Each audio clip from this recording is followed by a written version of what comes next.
her testimony.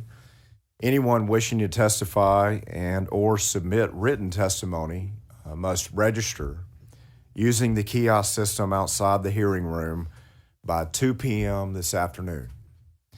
Registration will close at 2 p.m. this afternoon, and of course, we will hear from unlimited witnesses that have traveled today to testify until your voices are heard, just as long as you have registered by that time. Anyone interested in submitting written testimony during the hearing should also submit 13 copies to our staff. With your name on each copy, your testimony will be distributed to each committee member and any member who requested. That way, if a committee member is out or has to step outside the hearing room, we'll have your very valuable testimony in writing so that each of our members can take the time that they need to digest your opinions and your remarks, and so can our staff. Finally, I'd like to note that there is an overflow room in E1016. So if you find that you would prefer not to stand or that you don't have an available seat, these overflow rooms work very well. They're very close, and if we call you as a witness, we'll give you the time to make it over to take a seat at the table here when your name is called. With that, I'll be passing the gavel to Senator Campbell, who will be presiding as vice chair over the hearing so that I can lay out Senate Bill 26. Thank you, Mr. Chairman. The chair now lays out Senate Bill 26 by Senator Creighton and recognizes Senator Creighton to explain the measure. Thank you, Vice Chair Campbell and members. Today, I'm laying out Senate Bill 26, the first of several bills in my package for the legislative session for teacher rights, protections, and compensation. Also, Senate Bill 26, as you know, is one of Governor Abbott's emergency items. It's been established by Lieutenant Governor Patrick as one of the high priority, low bill number pieces of legislation for the Senate, so that it's very clear when we have a priority set of the bills that we want to travel as fast as possible to get to the floor of the Senate and considered for a vote, and so that those bills can get over to the House for the attention that they deserve. Members, we all agree that Texas teachers deserve real support and protections. They deserve to know that the people of Texas and state lawmakers value their work, not just in words, but in deed and in action. Senate Bill 26 is our first step, again, in a series of legislative bills this session as we craft the strongest Texas Teacher Bill of Rights our state has ever seen, and other states will be modeling this legislation as we brought this legislation forward last session, and other states at that time mentioned and announced that they were modeling this Texas bill. Under this plan, the bill delivers historic pay raises across the board by establishing a permanent allotment for teacher salaries. And so that is a very key point in this layout and introduction. Is there's always talk about stipends and bonuses and pay raises, right? But our budget does not currently have an allotment just for teacher retention and pay. So in creating that, we're creating a budget culture of permanence and a budget culture that makes it very clear when that allotment cup is full and when it's not.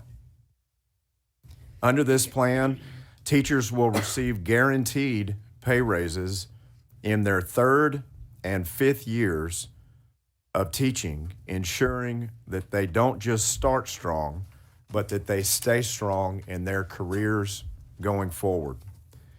And for our teachers in small and rural districts, we're providing an additional parity increase with resources that will be used this session to close the pay gap that exists currently for those educators.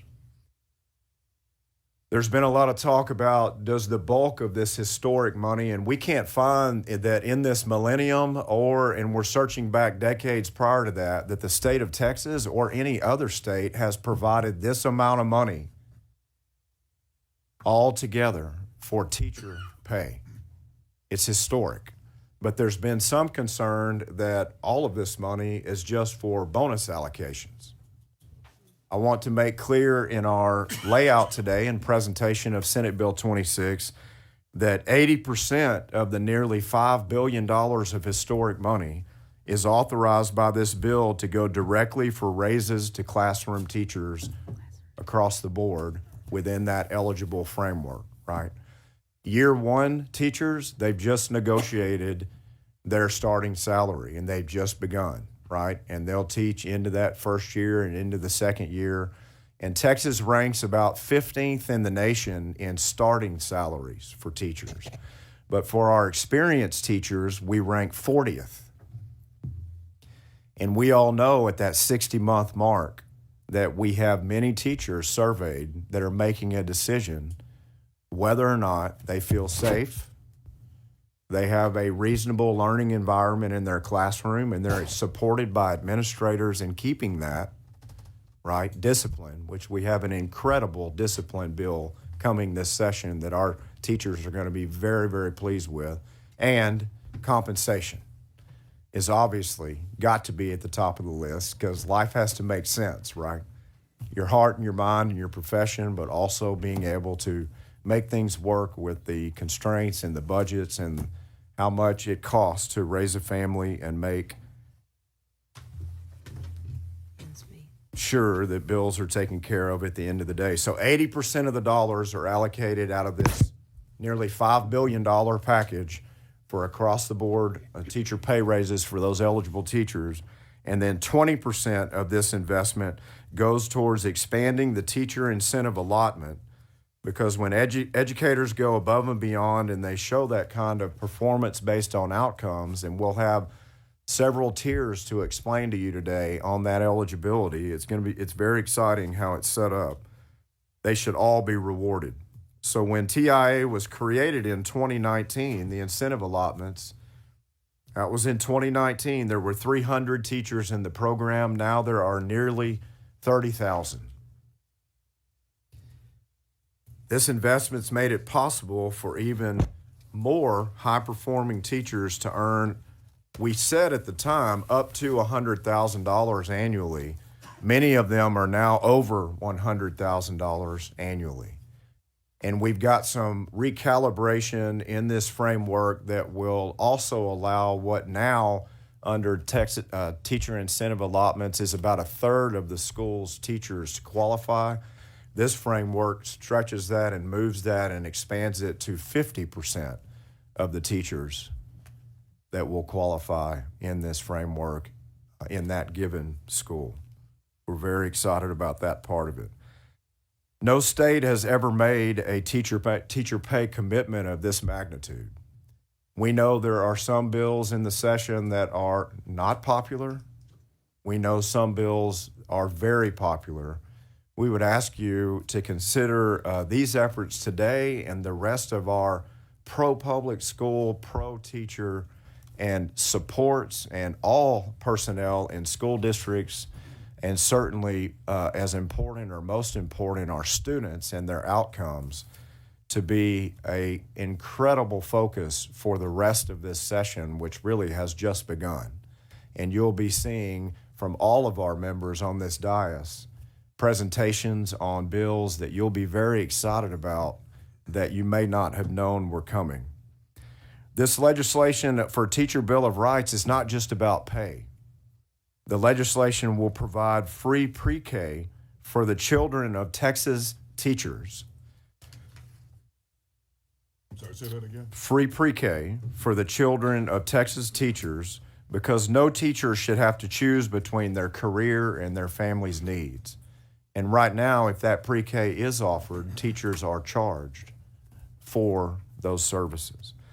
For the first time, we're creating a liability protection program from the state to ensure that teachers can enforce discipline in their classroom. And again, we'll have a new discipline framework coming forward, and separately, a new truancy framework coming forward to provide a learning environment not disrupted on campus so that teachers can not only hone their craft, but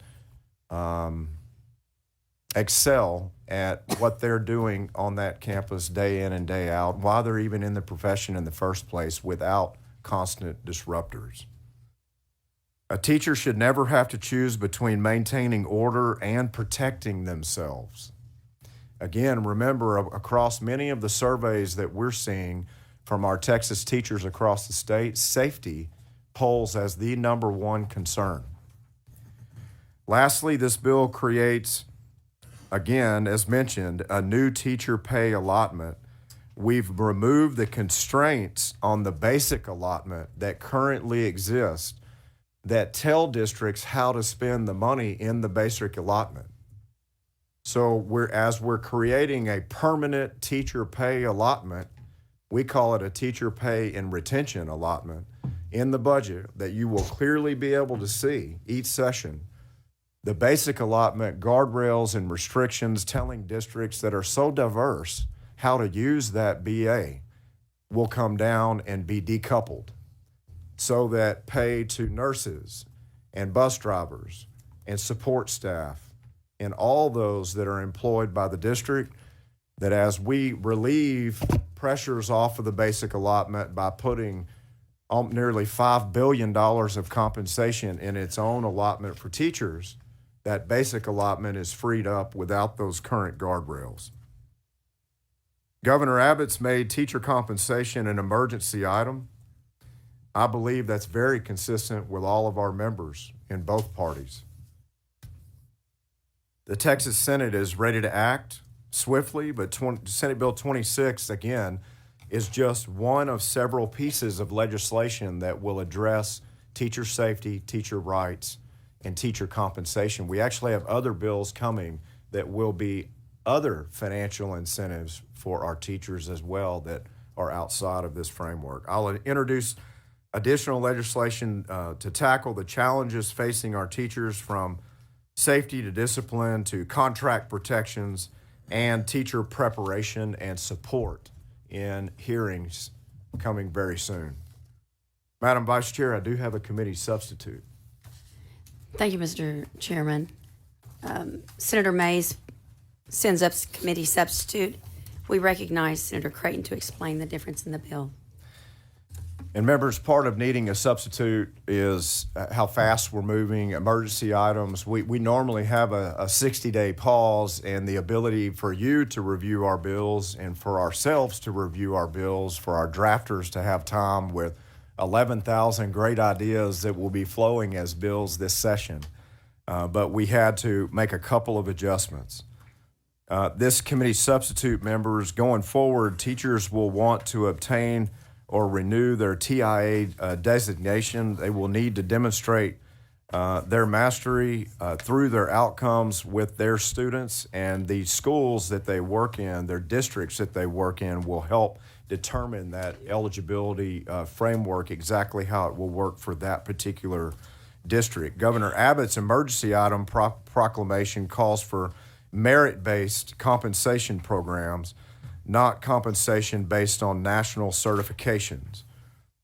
So with the removal in the committee substitute of the reference to a national board certification as a pathway to obtaining a TIA designation, we are shifting more towards, as I mentioned, merit. And if the national board certification is as high quality as proponents suggest, I would expect that board certified teachers to earn that designation with or without that fast track, and that performance level will be shown in the classroom either way.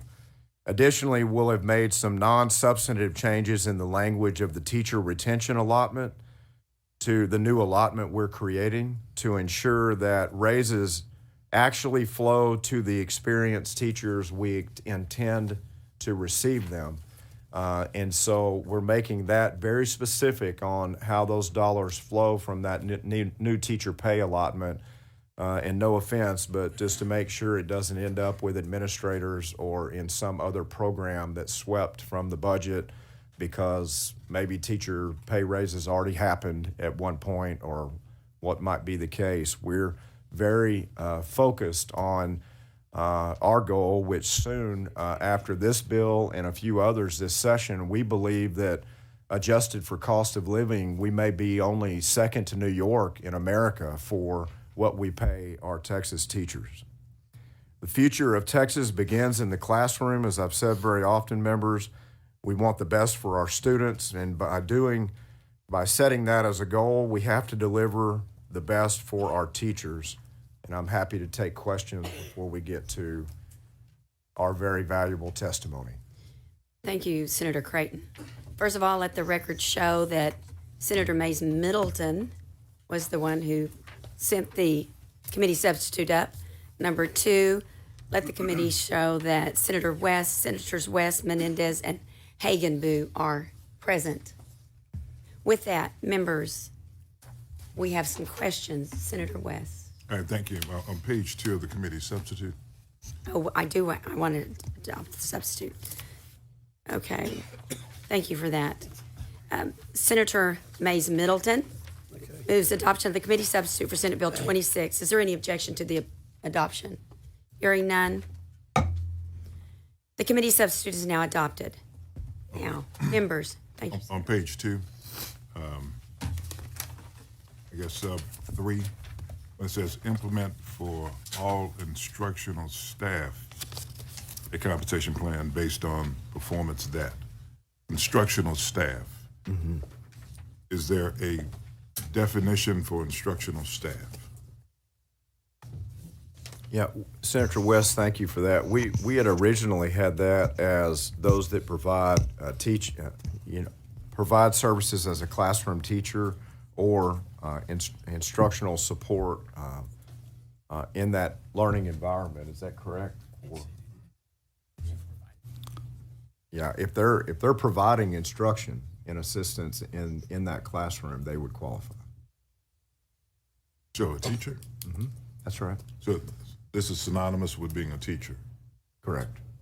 You see my concern when we say instructionals, we use teacher in one of the subs, mm-hmm. and then we come back and use instructional staff. But for sake of consistency, if it's just for teachers, then we should use teachers. So my recommendation is for you to consider putting teachers and implement for all teachers a compensation plan, because instructional staff, to me, is broader than just teachers. Yeah, we'll either align that terminology to say teachers throughout, or we'll further define it. Okay, very good. And I'll work with you on that. Okay. Thank you for mentioning that, Senator West. Senator Bettencourt. Thank you, Madam Chair. Senator Creighton, great bill, because it is an historic bill, and only Texas could have an historic pay raise for teachers and an historic property tax cut, and et cetera. I could go down the line. You mentioned that 80% of the monies will be for a across-the-board teacher pay raise. There are, however, some graduations in that you might want to explain, and that means about $1 billion ends up in the teacher incentive allotment and several other, worthwhile uses that you got with the bill. Is that true? That's true. That's correct. So effectively, what we're talking about with this type of across-the-board raise, you'll have an opportunity, if this bill passes both the Senate and the House and the governor signs it, for master's level teachers to potentially make $100,000. That's exactly right, and that is happening as well. Right. Today. Because I mean, right now that can happen, and I think part of what the change here is to recognize the obvious. The obvious is to, raise a pay that makes sure that the teachers themselves in year 3, through 4 or 5, understand that this is a profession that if they like it, they can, make a living at it. And then with the teacher incentive allotment, it's a way for those that really put the extra, time and attention and become recognized effectively by their districts and to some degree, obviously, their peers as being up to a master's level teacher, to be able to have a substantial, AKA bonus for a teacher incentive allotment, which I think is a great thing. No, you would agree? Exactly right. Yes, these bonuses are between $3,000 and $36,000 above base salaries and continue to climb with our continued enhancement. Obviously, the bulk of the money that we're putting forward today, this historic nearly $5 billion, is for the categories in the across-the-board pay raise. But the teacher incentive allotment, it's 7 times larger than it was when it was first created, just not many years ago, in the number of teachers using it. And since 2023, it's doubled. Right. Just since 2023 in the number of teachers that it's affecting. So if we stayed on that pace, we're nearly at 30,000 teachers now. If it continued to double, we'd soon be at 60, then on to 100. Right. we have to continue to ramp it up as it's used and as we get feedback that it's been very beneficial. But in our hearings, we've had many TIA qualified teachers come in and say, we first thought that it might affect morale up and down the hallway of some teachers that obtain it and some teachers don't. But what we've had incredible testimony on is that it has increased morale overall with teachers that see the framework and see that it's very achievable and that they have something to look forward to and to work towards. And it not only has not hurt morale, it's motivated teachers to stay in the profession. Well, and why not, Senator Creighton? Because in every well-run business enterprise, a well-earned bonus improves morale, improves retention. It improves productivity, improves the output of everyone involved. And we're talking about, the single most important variable that we know once people get into the classroom is the teacher. And so by giving them this level of support across the board, then whether it's a $3,000, $12, $15, $18, $36, there's all sorts of graduations here of being able to add that bonus on.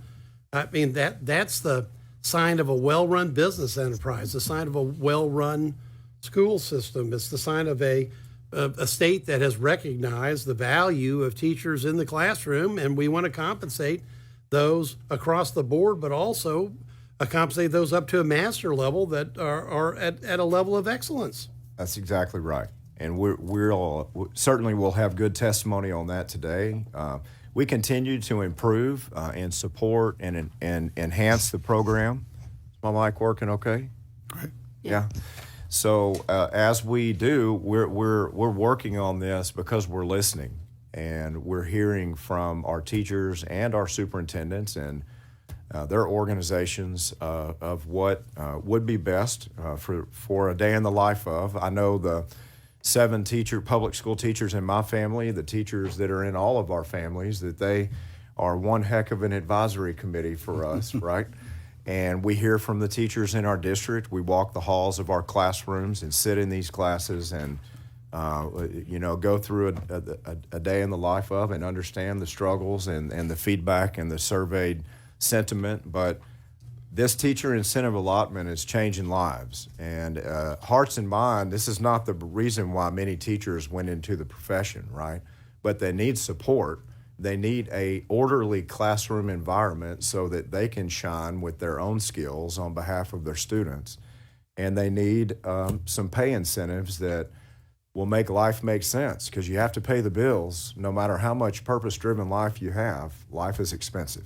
Well, Senator Creighton, glad to sign on. I also want to remind the audience that, one of the fun things when you look back at all this is the Senate believed in this so much that on a motion of Senator Gutierrez in the first special session, we added teacher pay to the record property tax relief bill. So we had record teacher pay on top of a record property tax bill. Then it looks like we're finally going to get to the latter. Thank you, Senator Bittencourt. Senator Parker. Well, thank you, Madam Chair. What an honor to be with all of you today. I'm excited. I know all of us on this dais are excited. I hope all the teachers in Texas are excited because this is truly historic. You use the term. That term is thrown around perhaps politically too often, but it is really an accurate assessment when you see where we are today and that no other state in the country, Texas itself, has never done something of this magnitude. And what it will mean for real people, for real families, these teachers. The fact that they'll have the ability to provide for their families and not have to choose between fulfilling career and serving children, while at the same time being able to take care of their own expenses and provide for their families. So I just want to thank you, Chairman Creighton, for your leadership. It's a historic day, not just a historic bill, but a historic day to have it here in the Senate, to get this bill moving, because it's real relief. We know that so many teachers are struggling with the challenging inflationary environment of the last few years that's really been tied directly to the ridiculous spending of the previous administration in Washington. And we know that help is on the way. And this will make a big difference. You know, both of my daughters graduated from the public school in the Louisville ISD. And I couldn't be more proud of our public schools. Our public schools are the backbone of our economy, of our state. And this really just puts our resources where they need to be, taking care of those every day that take care of our kids. Because at the end of the day, it's the most precious investment that we have. Our most precious asset is our children. And to have teachers that are there to make a difference, not to worry about their own livelihood, but to be able to make a difference in the classroom for these precious babies of ours makes an enormous difference for the future. So I want to thank you for your leadership. And I know I share your excitement along with all the members when we talk about all the things that we'll do. Not only historic compensation, but to address this Bill of Rights, to address the issues around safety, to address all of the challenges that teachers are dealing with today in a manner that is so clear and purpose-driven, and that will make a real difference for teachers. At the end of the day, there's no profession that is more noble. And we recognize that. All of us recognize that. And that's why I'm so grateful to your leadership, Senator Creighton, and all the members, and to our Lieutenant Governor for being the driving force behind this great package. So excited about the testimony today and moving forward. Thank you, Mr. Chairman. Thank you, Senator Parker. Okay, members, we will now open up public testimony. Chairman. One light. Oh, yes, I'm sorry, I didn't see. All right. Senator King. Green's just hard to see from that far away, so. Clashes with the yellows. Oh, Oh, thank you, Chair. Thank you, Senator. Madam Chair, so much. Chairman, I just want to just mention that first, like a lot of y'all, I have a lot of small school districts and I have some really large school districts. And I so appreciate the fact that there's a differential here, a recognition of the difficulty that they're not all rural, but because sometimes they're on the border of an urban area, and they're a smaller school district, and it's just very difficult to compete when someone just across the county line can pay so much more. And we see so many teachers that'll drive it 30 miles a day because they can make a little bit more money in the larger school district. And so I really appreciate the attention that this gives to that differential. I also want to just mention, too, that I was a police officer for many, many years, and every rank was paid the same. And it was always so frustrating to me that I would be out really working hard and putting that in that extra effort, and I was getting paid the exact same thing of someone who was really just coming to work, doing their minimal amount, and going away. And when we finally started having some differentials for different achievements, you know, it didn't make you stay at the job, but it just made you really feel like your extra work was worth something. And it just really encouraged you to, hey, I want to do this, I want to do that. So I think that the attention to the teacher incentive allotment, I just think that is so important, because it's that pat on the back, it's that recognition, but it also just lets those teachers know that are that when they're putting in the extra effort, that it's noticed and it's appreciated, and that goes farther than anybody can ever imagine. And the last thing I would say is this, that you know, we've had a lot of media over the last few months, and I see a lot of cameras back there, and I hope today that the reporting that we see on the internet and in the hard print copy and on television, I hope that there's been so much misinformation floating around, whether it's SB2 or this bill, the issues we'll be dealing with today, particularly on the internet. I don't think I've ever seen the amount of misinformation that we're seeing with regard to education, finance, and school choice and all these things this session. And I just hope that people will have the courage and the integrity to not print inaccurate information. And if they want to show both sides of the argument, that's great. That's what we're all about here. But show the truthful side too, because there's an event going on in one of my counties tonight, and I understand how they've set it up, and it's on school finance, and I'm absolutely convinced and assured that they're going to be presenting a lot of information that is absolutely incorrect. And you know, it's not going to change my vote, and it's not going to change anybody's vote in my district on how they vote in the next election. But it really confuses and upsets our teachers, and that bothers me a great deal. And I just hope that accurate information will get out there about what we're trying to do on salaries, what we're trying to do on teachers' rights, what we're trying to do coming up soon on discipline, Protecting TRS. protecting TRS, and incentivizing and just saying thank you with some extra money to the teachers that are going that extra yard. So thank you, Madam Chair. Yes. Thank you, Senator King. Senator West. Thank you, Madam Chair. And I just had a couple other questions.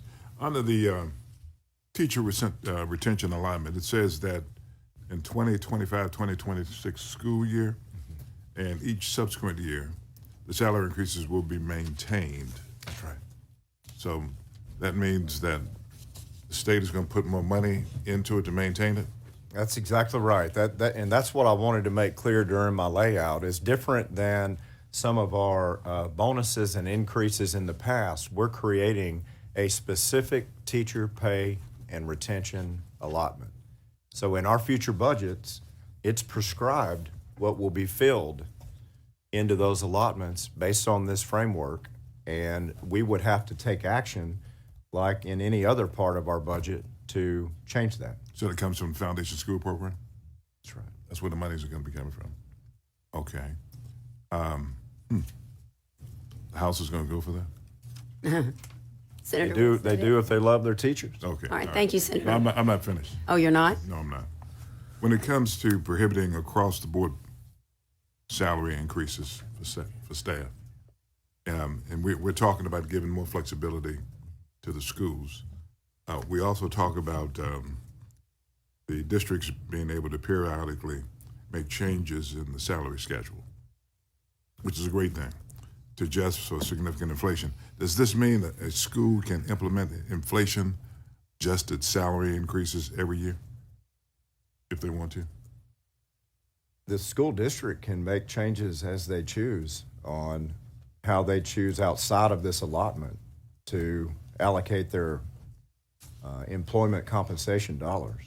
Okay, so Inflation adjusted dollars is obviously, as appropriators, we talk about that all the time. It's very difficult for city, county, state, school districts in these times of high inflation. And I would encourage all of you to support national economic policies and candidates at the national level that pledge to keep our economy sound so that inflation doesn't run rampant. But as no one adjusts inflation dollars for the state, it is very difficult for us when we don't have inflation adjusted dollars to do the same. But districts will be, as we are, under those pressures with their local tax money to devise their budgets how they see okay, fit. they have discretion to do that. Yeah. Okay. Now, under the new section 48.158, teacher retention and allotment, section E states that the commissioner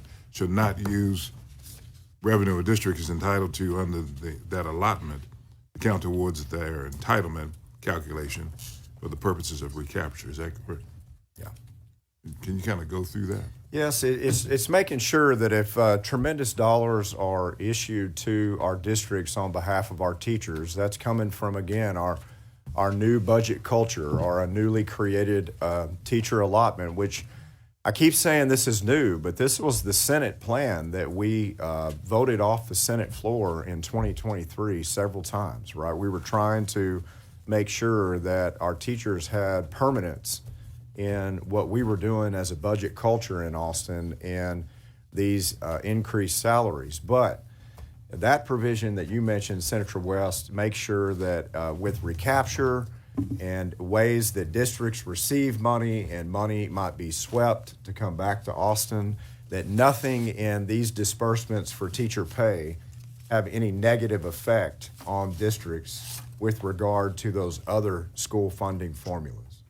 Okay, now, I want to ask you this question. Yeah. Then why aren't other allotments accepted from the recapture, such as school safety, TIA, et cetera? We're going to have a ton of bills and probably more hearings than any committee in the Capitol. So it's not in this bill, but I'm dealing with teacher pay in this bill. But if you have other ideas on that and other conversations, we can sure look at them. Yeah, as it relates to recapture and what's Yeah, accepted. we're not dealing with safety allotments and other allotments in this. And of course, there's a ripple effect across many different noble ideas that we have within the school finance formulas. And I don't want to play games with what teachers are going to be making and increase No, salaries. and for I teachers. think all of us agree on that. It's just that yeah. other allotments are Yes, not sir. accepted.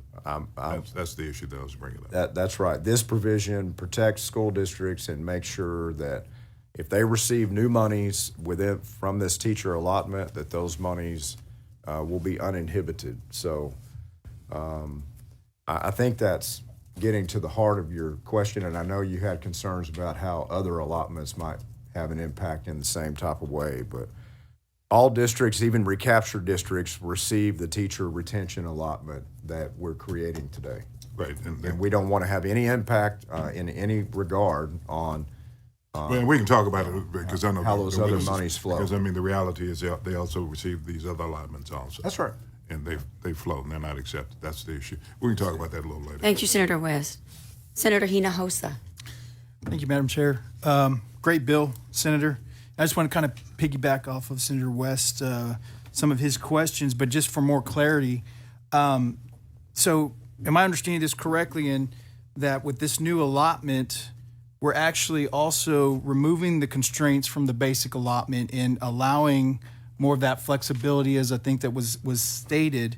Because there's been some question about, well, what about our counselors and our nurses and all that? And I heard you say that in your opening, and I just want to clarify. So we're removing those constraints, and that's going to allow for the districts to increase pay for their counselors and nurses and bus drivers and et cetera. Is that fair to say that? Yes, and it's worth repeating. I appreciate you bringing that up. Is in House Bill 3 from 2019, there were stipulations placed on the use of the basic allotment tied to forcing that basic allotment, however it's funded, for 30% of that to be used for teacher pay and payroll overall. So if we reduce the guardrails or remove them off of the current basic allotment, it frees up the district for paying support staff or nurses or librarians.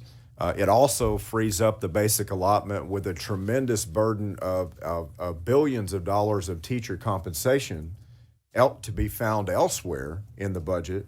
That basic allotment can also be used in ways it hasn't been used before for energy costs and transportation costs and day-to-day things that affect some districts different than other districts. Some districts have plenty of counselors, Senator Menendez. We've talked about this quite a bit. Some need, with a new bond package that has just been approved by the voters, there aren't enough security perimeter fencing plans within those new as-built and architectural renderings for those new schools. And they want to make sure that they can use the flexibility within that base allotment for those purposes. So we think that not only are we taking care of teachers like we should be, but we're freeing up the districts to not have their hands tied on how the current basic allotment is used. For a district of 15,000 students and under, the equivalent of what we're doing on teacher pay is is in between a $300 and a $400 difference increase on the basic allotment if we just poured all of that into the basic allotment itself. And even coming into last session, the audacious request in jest, I say that in fun, but a lot of the education service centers were telling me that 225 was their goal that they were hoping for on an increase to the BA. That was coming into the 2023 session last time around. We're way above that on an equivalency. So the House may pour more of their priorities into the basic allotment. We may fill certain buckets and create a permanent teacher allotment. And then at the end of session, we'll come together and we'll negotiate those differences. So I appreciate the questions because they're right on target. Right, and then in addition to that, is it my understanding that it's not a deduction in any way for a teacher to utilize the free pre-K if they have children in that category? They're getting that in addition to the pay increases. Is that correct? That's correct. Right now, that would be a cost to those teachers with their own littles in the district. That's substantial And it would cost be, in a lot of cases. yes, it would be above and beyond that. And look, we don't want our best and brightest of our workforce in Texas to have to make a decision between, staying home with young children or standing up for the children of Texas and our future workforce. We want to accomplish both. And there is absolutely no reason why Texas, with its prosperity, can't make sure that happens. And in addition to that, with the legal defense fund that is set up, again, that's an added benefit where it could free up automatic dues deductions if they opt in. Is that correct as well? Is it for additional savings? That's correct. That will tie in and make a lot of sense with our safety-related legislation that's coming soon in our, I say, future hearings very soon, in our public hearings that will be set. Because from the districts that I visited, from Beaumont ISD to El Paso ISD, from North Texas and the Metroplex to schools in the Valley, I'm hearing that safety and keeping order in the classroom and being supported by administrators on making sure that violent propensity disruptors and students are dealt with in a way that teachers feel safe. That liability protection fund that we're creating will help teachers know that, teachers have immunity when it's about teaching. But if they have to defend themselves, to protect themselves, we have many teachers in this state that are expecting.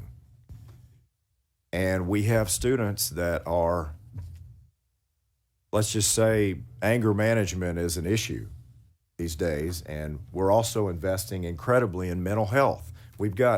We're all of these subjects, when we post them on Facebook or we feature them in a press release, they seem like they're in a vacuum, and we're not thinking or talking about any other problems going on. And I want to assure everybody listening that we are, and we're working with urgency in a way that values your time and respects your needs as teachers, and this is just the next step. So thank you. Well, thank you for answering those questions. It's fair to say that this is a great bill that will actually add to the bottom line of many of our teachers who deserve it.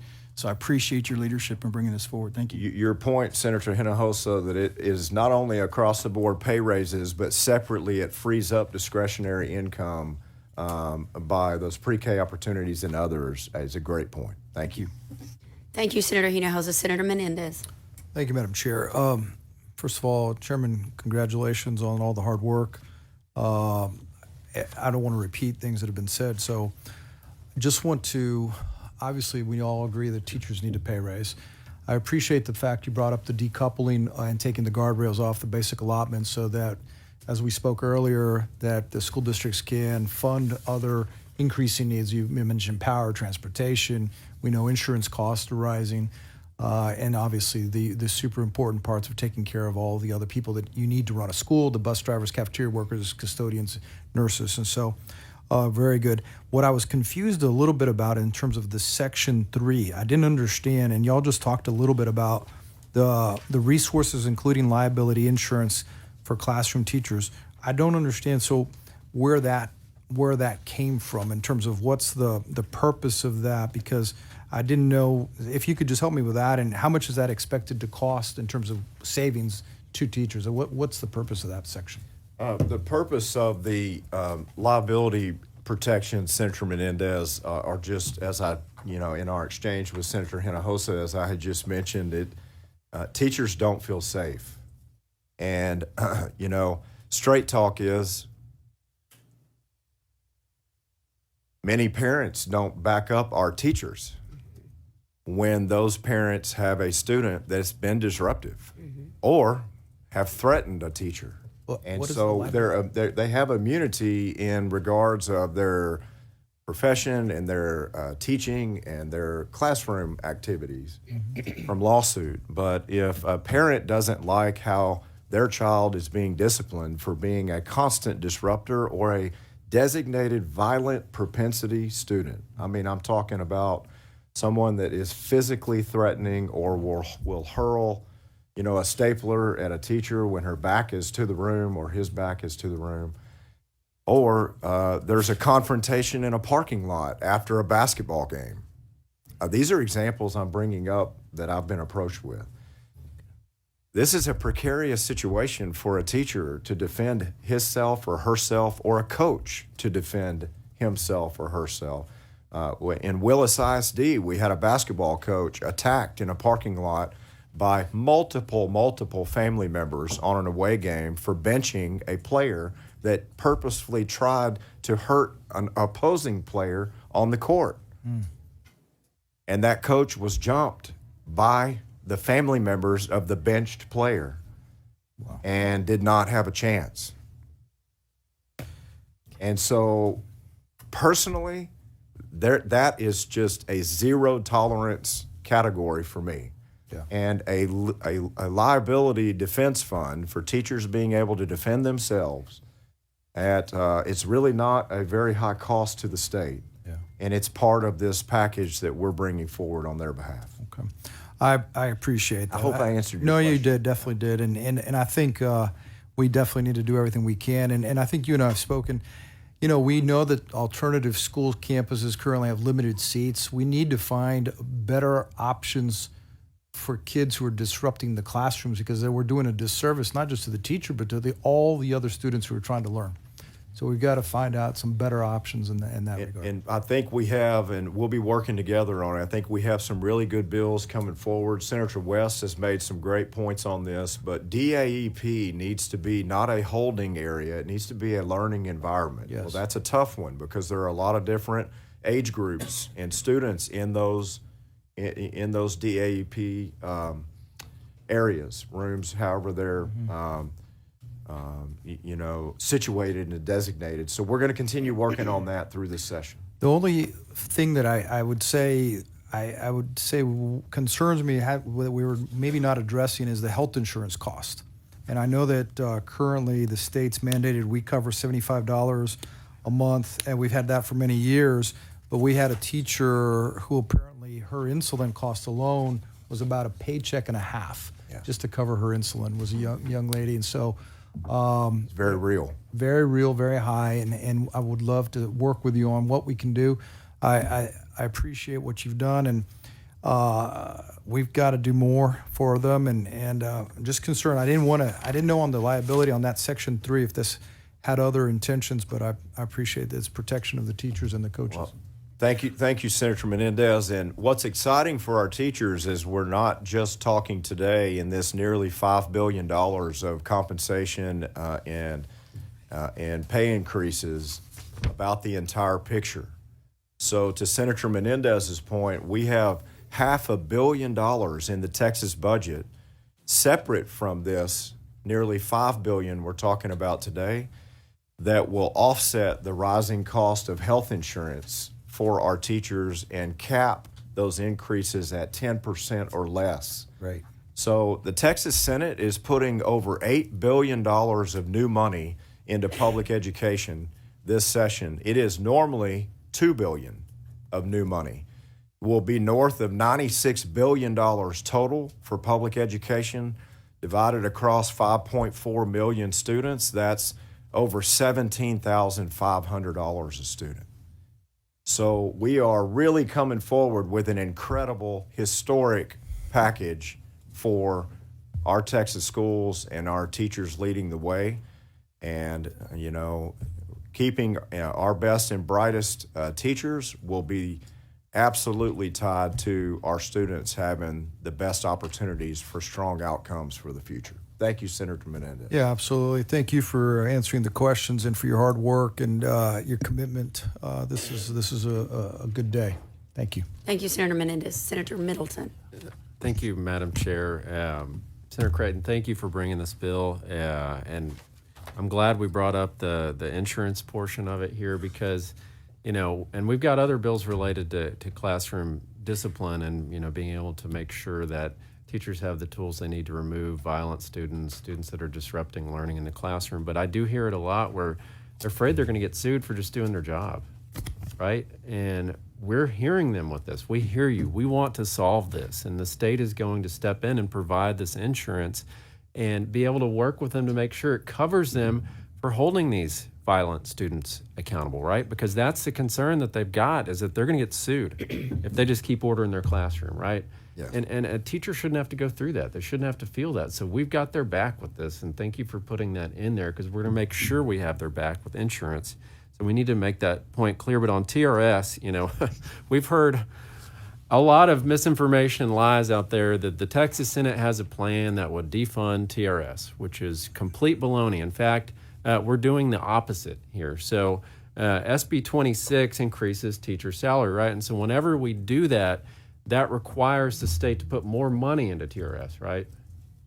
So, you know, this is based on contribution, right? So the teacher puts some in, the state puts some in, and the state's share, I think, is 6.8%. So based on this bill alone, just this one, that's at least $650 million more we're putting into TRS this session. So not only, you know, are we not defunding it, we're making it better off than it is today. And if we pass this, which I hope it does, and I hope it passes the House as well, we're going to be required to put a lot more money as a state into TRS, and it will be more sound than it ever has been because of this legislation. So thank you for bringing this. I think we need to make that point loud and clear as we want to make TRS solvent, more solvent, and we want to make sure that our retired teachers are provided for, and we contribute more to it because of this. So thank you. That's correct. Thank you, Senator Middleton. Yes, we'll make significant increases to TRS this session to bolster TRS, continue to protect it.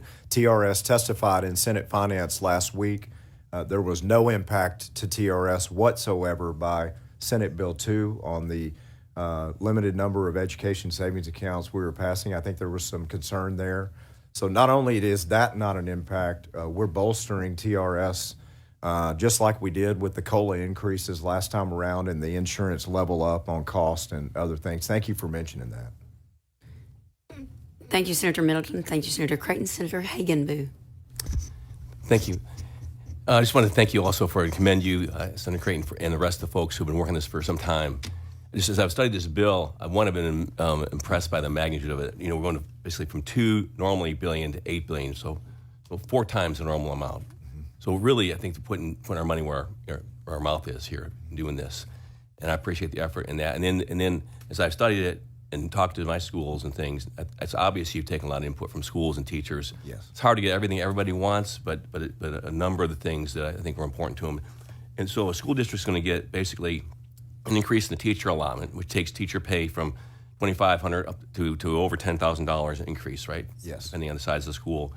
They get the health care insurance improvements, liability insurance improvements, safety improvements that we've talked about, right? And the pre-K opportunities for our young teachers with little kids. Plus they also get to, so teachers can do their jobs and maybe have economic stability, safety in the classroom, all those things.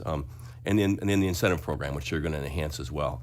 Which we talked about the morale that it'll improve. And this is only the first bill presented for the This is a teacher packet, the Bill of overall Rights. This package, is a yeah. package that will continue to roll out through the session. Yes. So it's appreciate all the efforts going into it and the thought and the magnitude of it.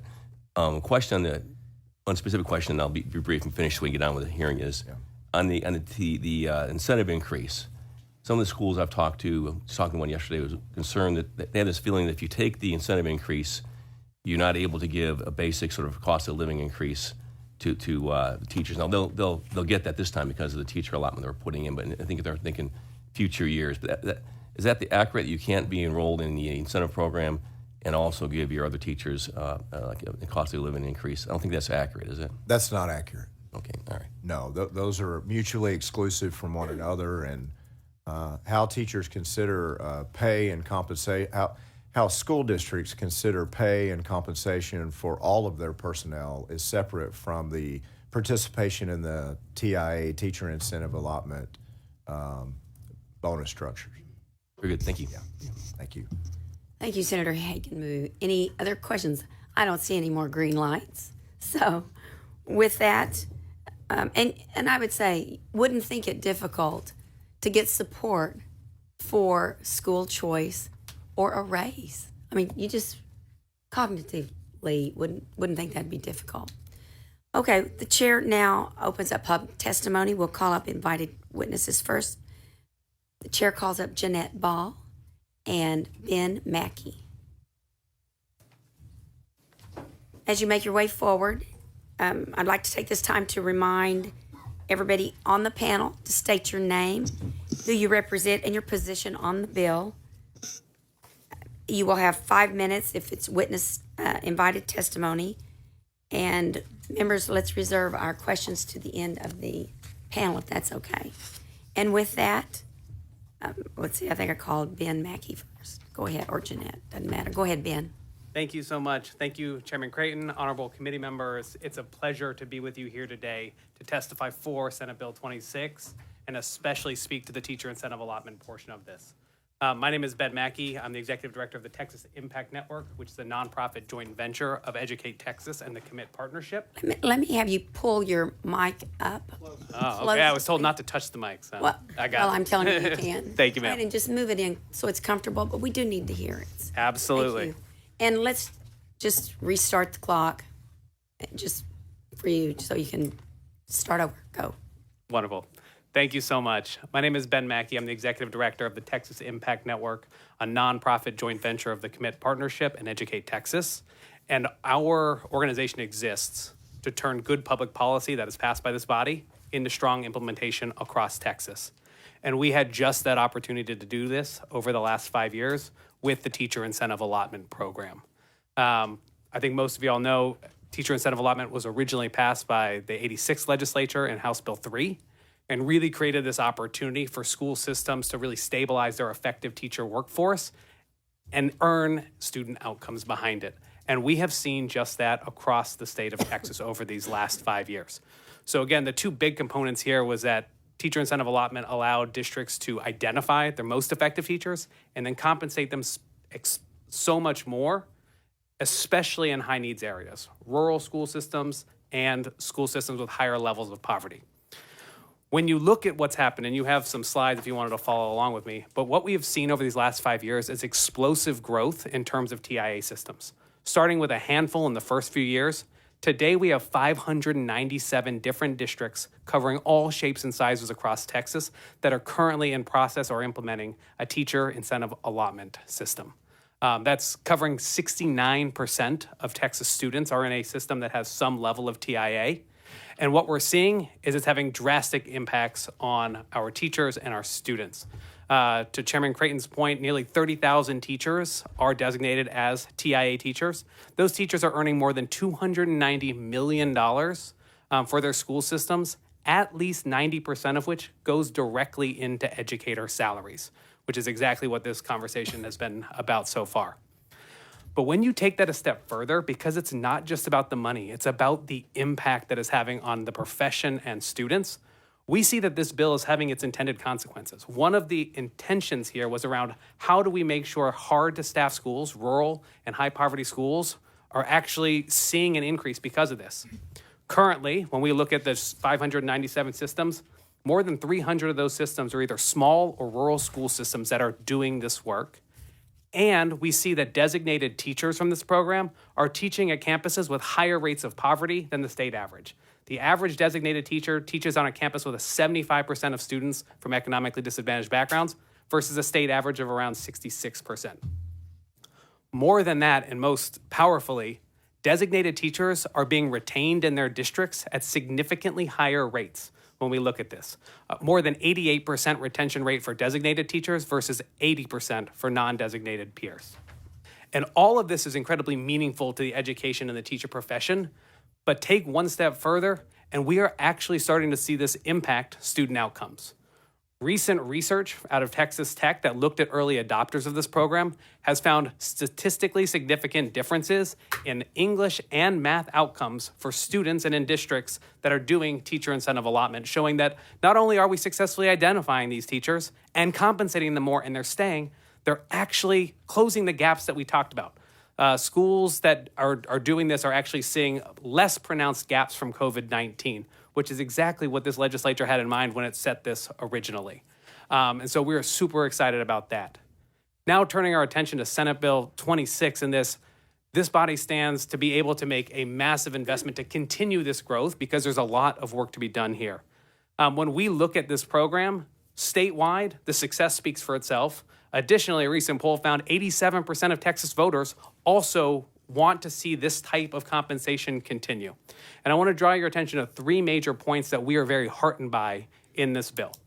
First, Texas Impact Network has worked with over 90 school systems to stand up their teacher incentive allotment program. But in this bill, there's a mention around grant programs to support districts to do this, because that's going to help more districts do this thing that has actually showed really positive results, as well as expand the systems that currently exist so we can identify more effective teacher. Additionally, we have the expansion of the different levels to create more space for highly qualified and effective teachers that we're excited for. And finally, the last part on enhanced TIA. We had a lot of school systems that want to go beyond just simply, I heard a lot of talk from Senator Betancourt, Senator Creighton about the bonuses. We've got a lot of pioneering districts that are actually trying to work TIA into salary, so it's not a bonus. And those districts are who we're looking at in this enhanced TI. So we're super excited about this. We thank you all for bringing this bill, and I look forward to answering any questions. Madam Chair. Thank you. Well, we're gonna hold questions till we get to the other Okay. through the other panelists. Jeanette Ball, please go ahead. State your name for the record, who you represent, whether you're on or against the bill. Good afternoon.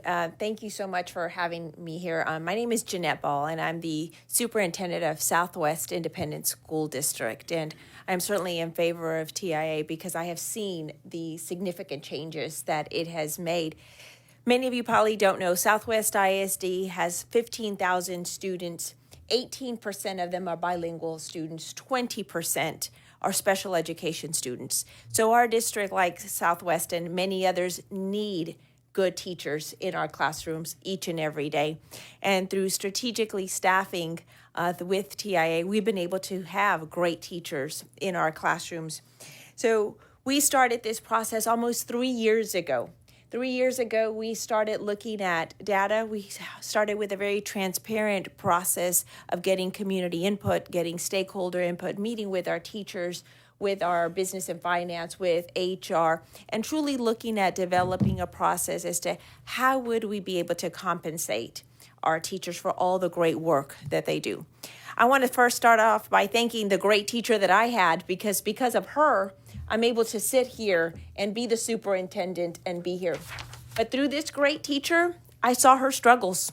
I saw her struggles each and every day, where some days some months it was paying the mortgage, sometimes it was the car bill and flip-flopping, because this teacher was my mother that raised 4 daughters. I saw her true legitimate struggles each and every evening as she worked with me and my sisters. So this is very near and dear to my heart because I see what our teachers do on a daily basis. And as a superintendent for almost 12 years, I feel it's my obligation to make sure that students have the best quality teachers. And through TIA, we're able to do this. We do TIA at Southwest through data decision making, and we make sure that we look at data on a regular basis. This isn't just a bonus that we're doing for our teachers. It's something to strengthen the teacher capacity within the district. It's making sure that we keep our very best educators in the classroom. Many times our very best educators leave our classroom because they're looking for ways to improve their family life and how to make more money. But through TIA, we've had teachers come back to the classroom and have those quality teachers in the classroom for our students. We want to maximize the teacher retention for our district and for many other districts, and we're able to do that by rewarding our teachers for the hard work that they do in our classrooms each and every day, especially for high needs campuses. I can talk to you about a campus that I have 11 teachers that have qualified for TIA. What TIA has done has built positive morale. Our teachers are working together to support each other, to learn more, to enhance what they do in the classroom each and every day, not only because of TIA, but because of the love that they have for our students. But TIA has helped us to monitor instruction, to improve what's going on in the classrooms each and every day, because we're constantly in there aligning our walkthroughs, looking at the data, and making sure that our students are getting the quality instruction that they deserve. So it's very important that in our districts we are retaining quality teachers, and TA has been able to make us available. This has been available for us through the financial incentive. We want to make sure that we have equitable classrooms all across our districts and in each and every one of our campuses. It strengthens the career pathways for our teachers. No longer do our teachers have to leave the classroom in order to make more money. They're able to stay in the classroom. We have fabulous teachers that have left our classrooms to try to make more money, and TIA has allowed us to keep those teachers in the classroom. It truly shifts that narrative of having educators where our neediest campuses are. If you keep in mind what I shared with you, our students are 20% special ed, 18% bilingual. So our students need to have quality teachers. So in conclusion, I just want to provide some information in regards to how important and how critical this has been for our teachers, because it's truly making a significant impact in Southwest ISD to have the best teachers in our classroom for our students. Thank you, Ms. Ball. Okay, I see a couple of lights. Senator Bettencourt. Thank you, Madam Chair. And just really, you all both touched on the two key, issues here. Really, it's actually the two key markers of this. One, poverty is the clear marker that there's going to be issues with educational performance. The other one is the teacher is the clear upside issue here. And I guess, Ben, what I was looking at your stats here, I was hearing that there was TIA wasn't being adopted as much in the rural areas, but clearly your stats show that that's the reverse, because it's 55% of the districts that have adopted TIA to this point are actually in rural Texas. That is correct. The one caveat I would give with that 55% number is, like was mentioned earlier, not all of them might be explicitly calculated as rural, but some of them as being fringe right outside of metro areas that we classify for the purpose of that. But yes, rural school systems and small school systems are adopting this at higher rates. Now, if you threw in economically disadvantaged, what would that number be? Do you have a guess? Of the school systems adopting it? Yeah. On average, the 75%, I think, is the closest proxy compared to the state average of 66%. So that means that we're running 9 points ahead of the state average on the adoption of TIA. Now, if you blended those two stats, it would even be higher than 75%, obviously. And you're correct that the teacher incentive allotment, has basically implementation has skyrocketed.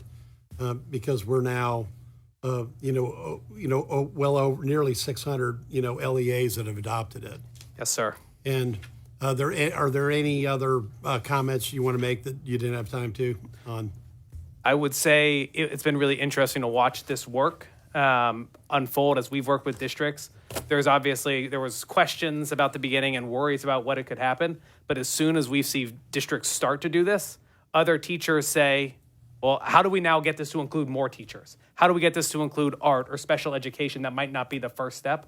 This bill will give the ability to do that and expand this to all of our excellent teachers, not just the ones that happen to be in particular subject areas. No, that's nothing like the old statement that success has 1,000 fathers, defeat none. And Excuse me, Baldy. TIA is success. So thank you so much. Yes, sir. Thank you.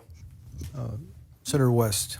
Thank you very much, Mr. Chairman. In terms of Ben, first of all, thank you for being here. I've been knowing Mr. Mackey ever since he was a principal. Yes, sir. And in terms of Dallas Independent School District, I know that the governor, when he first announced this particular plan, came to Dallas, and I think we were over to Woodrow Wilson or one of the schools over there, and we had several teachers that were part of this particular program. And frankly, members, we had one teacher that was there that was making over $100,000 a year as a result of being involved in this particular program. Where's Dallas as it relates to this TIA? Yeah, so Dallas ISD has one of the more complex, enhanced TIA systems, if you will, because what they do with their TIA is they don't think about it as a bonus. They've built a system that actually builds all the TIA funding into the salaries of teachers. And so this year, actually, because of TIA, and it wouldn't be the case without it, Dallas ISD is able to offer over $70,000 average salary to our teachers that would not have been possible without the teacher incentive allotment. And tell the members of this distinguished body, how has the implementation of TIA helped us with retention of teachers? Yes, sir. So what we see for the state retention, so as I mentioned, state retention, if you are a TIA designated teacher, you're being retained in your school system and teaching at an 88% rate compared to the state as 80%. Dallas ISD, being a historically larger urban area, has typically had higher teacher turnover than both the region and the state. Dallas ISD started in this process back even before TIA was a thing in 2014, and it's continued to expand since then. For the first time in these last 2 years, Dallas ISD is retaining teachers at higher rates than both the region and the state. And when you look at our most effective teachers, the ones who are TIA designated, they're being retained well over 90 percentage points. And one more thing I would note about Dallas ISD is oftentimes, as Dr. Ball mentioned, teachers feel the pressure to go into another role that they need a salary. They want to be pressured into being assistant principal, even though they love teaching. Now, Dallas ISD teachers, like teachers around the states with this, are able to say, actually, I want to stay in the classroom, and I don't feel that pressure. In fact, in some systems, I would have to take a pay cut to be an assistant principal, and I can stay right here in front of our students. As it relates to high-need schools, what are we doing in terms of getting the teachers with these certifications or designations into those schools?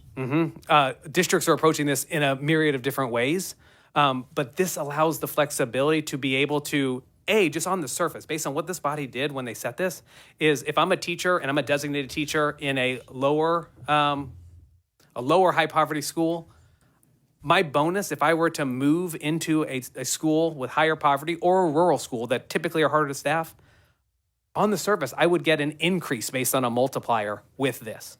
It also allows school systems the ability to create different types of incentives for teachers to go into the students in the schools that need them the most. So there's lots of flexibilities. Districts can design this in infinitely different ways, but we're really seeing this give school systems the tools that they need to help get their best teachers in front of students who need them.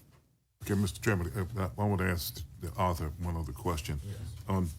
This is on page 8 of the original bill. I'm not looking at the substitute.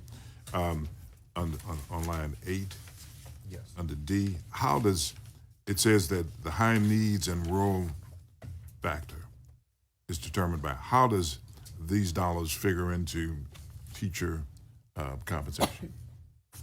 On the high needs and rural. Right. I mean, if you have a master teacher, this is in addition to what a master teacher would normally get. Is that correct? That's correct. That entire provision, which you can highlight it for the audience if you'd like to go through them. I will. Mm-hmm.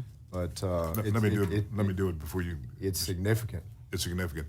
If we have, and this is also in the substitute, if we have teachers that are teaching in high need areas and in the rural area, if it's a master teacher, they get an additional $6,000. If it's a teacher that's an exemplary teacher, they get an additional $4,000.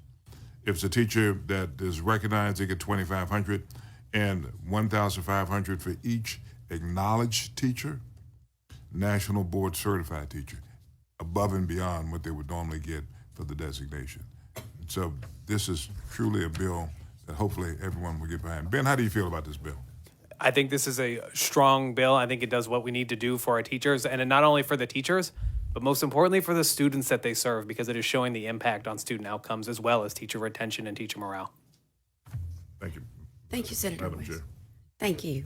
Senator Menendez. Thank you, Madam Chair. Mr. Mackey, you're the Executive Director of Texas Impact Network. Yes, sir. What exactly is the Texas Impact Network? Yes, sir. We're a nonprofit joint venture from the Commit Partnership and Educate Texas, and we were created after House Bill 3 passed in 2019 with the express purpose of helping to turn good policy into practice. I was an administrator in a school system at the time. School systems are stretched in a million different ways, and there's so many things coming out. We recognized that there was a need.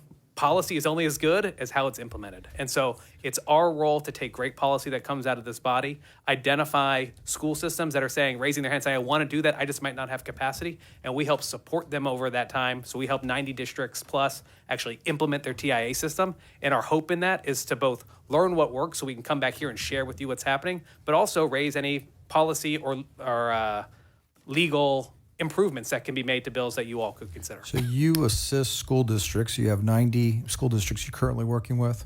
So it's more than that we're currently working with. We've worked with 90 plus school districts on actually implementing their TIA system over the last 5 years. Correct. Okay. And so how do you go to them? Do they engage you? How does the relationship work? We typically go to organizations that know their communities. So these are like backbone nonprofit entities in different areas. They're also ESCs. We've tried to build a network that spans the entire diversity of the state. So we're working with districts in the Panhandle, in South Texas in the Valley, West Texas, East Texas, Dallas, Austin, Houston, you name it. And we're trying to get every single type that represents the true diversity of Texas, because we believe any policy that's going to be really good is going to work for all of Texas. And do they pay you a fee to help them implement? They do not pay us a dime. We actually philanthropically fundraise and pay for it, so it's not at any cost at all to school systems. Very good. Very good.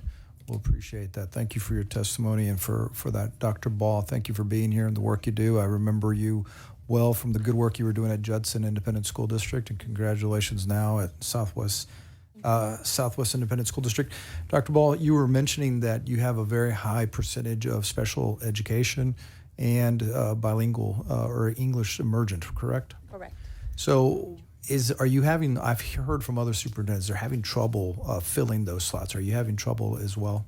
Yes, sir, we certainly are. Currently, we had the entire year with some vacancies that we had to adjust and make different accommodations for, but both in the area of bilingual and certainly in special ed, we are lacking the teachers that we need. So that's another reason why I believe TIA can help us. Now individuals will be attracted to this profession. Many times when I speak and work with colleges and universities, they say people don't want to be teachers because they know the salary. But I strongly believe that now people will want to enter this profession because they know that they can make more money. Yeah, so that's a positive, also being treated like a professional and having able to have safety in the classroom. I was reading the bill. Have you had a chance to review the committee substitute? No, sir, I have not. Okay, then I'm not going to ask you any questions based on that. I just want to make sure that as we move forward, because it doesn't include any across the board increases for instructional staff or for periodic changes. It talks about implementing a locally designed plan to place highly effective teachers at high-need campuses in accordance with. The commissioner may remove a school district's open enrollment. So just want to make sure that you have the flexibility to increase pay as you see fit as running your district. And do you use the Texas Impact Network to help you with TIA? Yes, we do. And you find it's a good service? We need services like that. We need support. We're still always short on the central office staff because we want to make sure all our resources are going to the campuses. So the more support that we can get to help us, it does make a difference. Thank you, Dr. Ball. Thank you. Thank you, Senator Menendez. Senator Creighton. Yes, and I just wanted to follow up on Senator Menendez's questions about supports in general. So can you give us an idea? Just, you mentioned the grant program earlier that you were pleased with and seeing that, and the technical assistance that might address barriers of teachers becoming eligible for TIA. It seems like, I mean, and this could be considered relatively new, but I mean, we've had it for many years now, but many districts have just, because of supports, right, and personnel, have just not taken those steps to sign up, or there may be very other different local reasons why they've chosen not to. Can you help the committee understand how you help provide those supports and what this grant would mean to teachers becoming eligible? Absolutely. And so if we go back to when this first started, TIA was there wasn't any sort of program centrally to be able to help districts through this. They had to essentially sort through it on their own. And it's a really comprehensive process. It's HR, it's finance, it's trying to figure out how all this stipend and pay scales work. And so what we did originally is we would go out and fundraise from philanthropic or other sources to pay for someone who really understands that. And any district that raised their hand, we would match them with this person. If they liked them, they would work with them at no cost to the district, and that person would help their HR and their finance system see how all this comes together so they can actually design a plan and put forth. And then Texas Impact Now, we can learn what works, what doesn't work, and share that back here with the committee or whomever else. And what we saw is this has given us the data that we've been able to bring to you about how this is working. But going forward, Texas Impact Network we can't be there for all districts all the time. Mm-hmm. And so that's where we really believe in the power of places like educational service centers or others that can support districts. And so this grant program will create a centralized way for districts that want to do this into the future to be able to both stand this up as a new system that we might not have the resources to support ourselves, but also for school systems that have started these programs and are doing it to some extent to really expand them into other areas of teacher categories that sometimes are a little bit harder or more difficult because they don't have the same sorts of growth measures that an English or a math test might have. That's great answers, and that clears it up. I mean, for the and we're going to have separate legislation and financial incentives for uncertified teachers to strive to become certified. Right. That's in a separate bill, right? And some of these bills we have rolling out are very exciting as a package. But in this legislation for teacher incentive allotment, qualification and eligibility, you don't have to be certified as a teacher. But what would you say to the teachers out there that feel like they're just not familiar with TIA and they just feel like it's not achievable to qualify for one of these incentives or bonuses? Yeah, I would say, a lot of that comes to not fully understanding it or not understanding how a district is pursuing it. And so I think the biggest barrier that we've seen candidly is that school systems, because this is so big and some of these are so special, I think self-contained special education is a very different place than teaching traditional Algebra 1. So it's easier. And school systems generally start with a smaller subset of teachers, but what this does is allow us to expand it and teachers to actually see themselves in their system that might not have started that way. And I think, there's a lot where I've seen most of those come from are systems that don't yet have a TIA system. And everyone that we've worked with, it's driven by the school system. Teachers have a say in how it's going to get designed. We have 597 systems that are doing TIA. We have 597 different systems, but they've designed the system that works for them.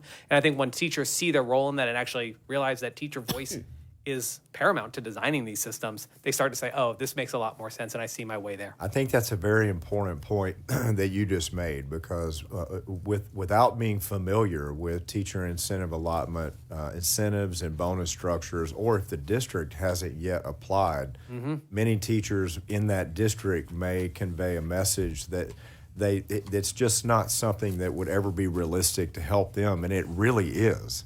It really is. So we need to encourage all of our districts to pursue these grants and supports and reach out to you and others that can prop them up with scale and help them if they don't have a front office that day to day has the time to be able to go through the application process. And I appreciate your clarification. The last point you made is, and I want everybody to know that SPED teachers, special education teachers, can qualify for TIA, but it depends on the district's framework for how they set that up and the metrics that they establish. Is that correct? That is correct. And this bill, especially the second point I mentioned around the expansion of the funding and the additional tier, Yes. will actually make it a lot easier for districts to include some of these more difficult to measure cohorts, whether it's self-contained special education, without sacrificing the fidelity of the system, which I think is so important in this.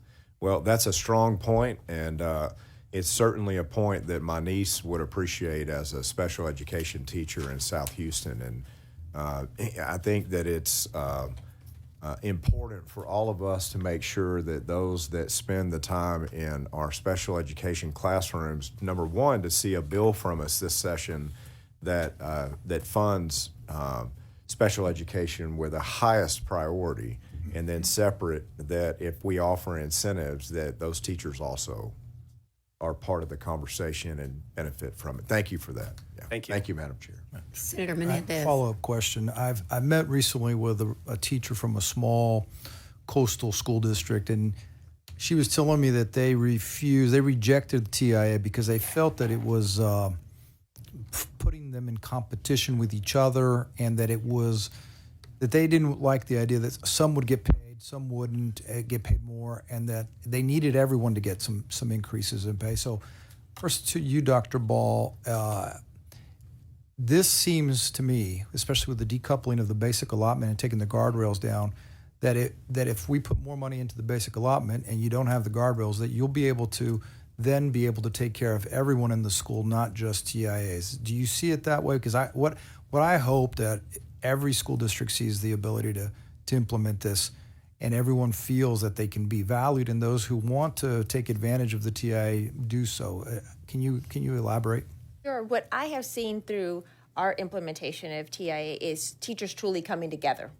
I have seen it build a positive morale of teachers working together to enhance their own craft, to make sure that the person across the hall or beside them is a good teacher. So as we have teachers at different levels, I have seen them really rally around each other to help support each other to make sure that everybody is getting the teacher incentive allotment. I've seen it very evident at one of my campuses where I have the most teachers getting, which is 11 teachers, and they've really supported each other in their own professional growth, attending professional development, going in modeling for each other, going and observing each other. So I've seen them really come together with lots of excitement over TIA. So, but are you having trouble like filling bus driver slots like every other district and stuff? And yes. I guess my point is, this sounds like with the increase in the TIA funds for you to be able to keep and retain your teachers, that you're going to be able to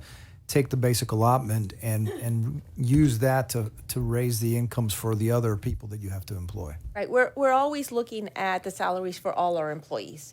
We want to make sure that we're doing right by all our employees and making sure that they're making a good wage. So all of our pay scales are always being looked at. Okay. And what are your thoughts about the fact that some small school districts are possibly not understanding how they could implement it, and that it doesn't put the teachers in competition with each other? Yeah, and this is, candidly, it's one of those common concerns that we hear from school systems that don't yet have this. I think one thing that's very important to note, while the bill is essentially structured to currently identify approximately 33% of our state's teachers, and the new bill would actually expand that to 50%, teachers are not in competition with each other at their own school districts either. This is more of a statewide, generally the system you should create should try to reward roughly your third of teachers. Most school systems will then set what does that look like? What level of achievement do we want to see? We want this many students at meets rates or this many students growing a year, et cetera. They'll actually set that. And if teachers, once they've set that system, if teachers are all meeting that bar, they can all be put up to be designated teachers. So it's really not, they're not in competition with each other. There's no way in which a district has only a certain number of slots that they are allowed to send for designation. It's really about a way for a school system to think about what does achievement in the top third look like for our students, and then teachers who make that we can put up for designation. So I think it's a really important point. Thank you, Mr. Chairman. Thank you, Madam Chair. Senator Menendez. Anyone else have any questions for this panel? If not, thank you very much. Thank you all. Thank you for waiting. The chair now calls up Sherry Butler, Dr. Imelda Imelda De La Rosa, and Kaylee Newman.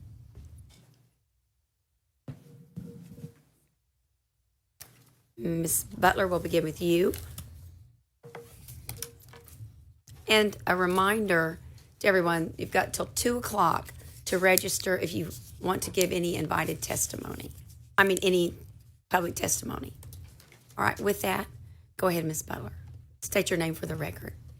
For the record, my name is Cherie Butler. And would you pull the microphone up? I'm like Mr. Mackey, we were told not to touch it, but you said. Well, yes, you can touch it. Good afternoon, Good afternoon. Thank you. Chairman Creighton and Vice Chairwoman Campbell and honorable members of this committee. My name is Cherie Butler. I'm honored to be here today to share my experience as an exemplary designated teacher, thanks to the teacher incentive allotment. I have been an educator for over 10 years. 5 of those years, I was a special education inclusion teacher. Currently, I am an early childhood special education pre-K teacher in a specialized unit, Frank Guzik Elementary School in Dallas ISD, and it's a Title I campus. In addition to my TIA designation, I have a master's degree in special education, and I'm currently the Teacher of the Year at my campus. Oh, that's right. Shameless plug. As a special education and pre-K teacher, I am deeply committed to ensuring that our youngest learners, especially those with disabilities, receive high-quality instruction and support as part of their introduction into the education system. Research shows that high-quality early intervention improves language, social-emotional, and academic skills, setting students on a path for long-term success well after they leave my classroom. However, special education teachers do face significant challenges, some of which include certification exam fees, high caseloads, excessive paperwork, and the emotional demands of the role, all of which often contribute to burnout and high attrition rates. Special education teachers in Texas have an attrition rate of 16.6%, which is double that of their general education counterparts. The students I serve sometimes require specialized strategies, medical training, individualized instruction, and strong teacher-student and parent relationships in order to thrive. Like many special education teachers, I have faced a decision about my career path. A few years ago, I was awarded the Bishop Scholar Scholarship, which was a partnership between Dallas ISD and SMU, so I was able to get my master's degree in special education. They did that to encourage us to transition into a more formal or coaching or administrative type of role, so that we could support other special education teachers on a broader scale. So, and often, someone said before, the leadership pathway or career advancement options for teachers make us leave the classroom. But with the teacher incentive allotment, it did make changes to that. So upon researching those positions, I realized those positions that they wanted us to move into were not eligible for the TIA incentives, and that would have resulted in a decrease in my salary. So because of TIA, I chose to stay in the classroom rather than to transition into one of those non-TIA eligible roles. The additional compensation not only recognized my work, reduced financial strain, but it also made staying in the classroom a sustainable option for me.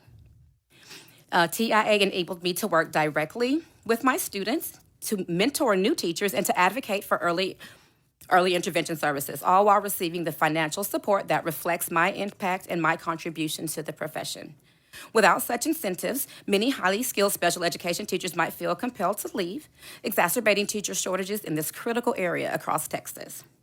When I learned about TIA, I saw it as an opportunity to not only be recognized for my work, but to also help elevate the profession and attract more highly qualified special education teachers into the field. The TIA funds my campus receive provide critical financial incentives in a high-need area and rewards teachers to focus on what matters most, student success.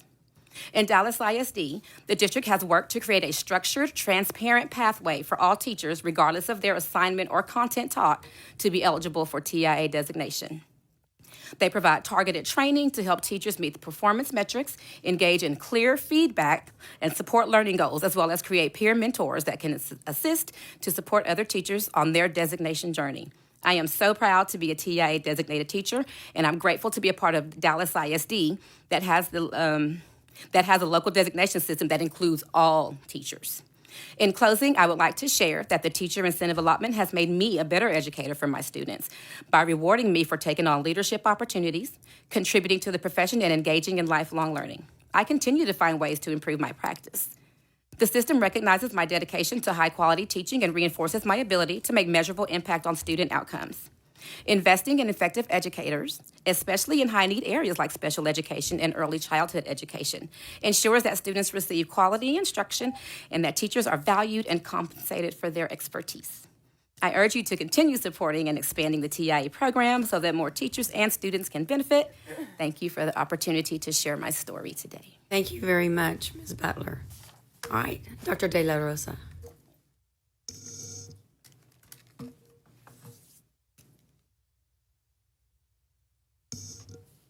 Hello.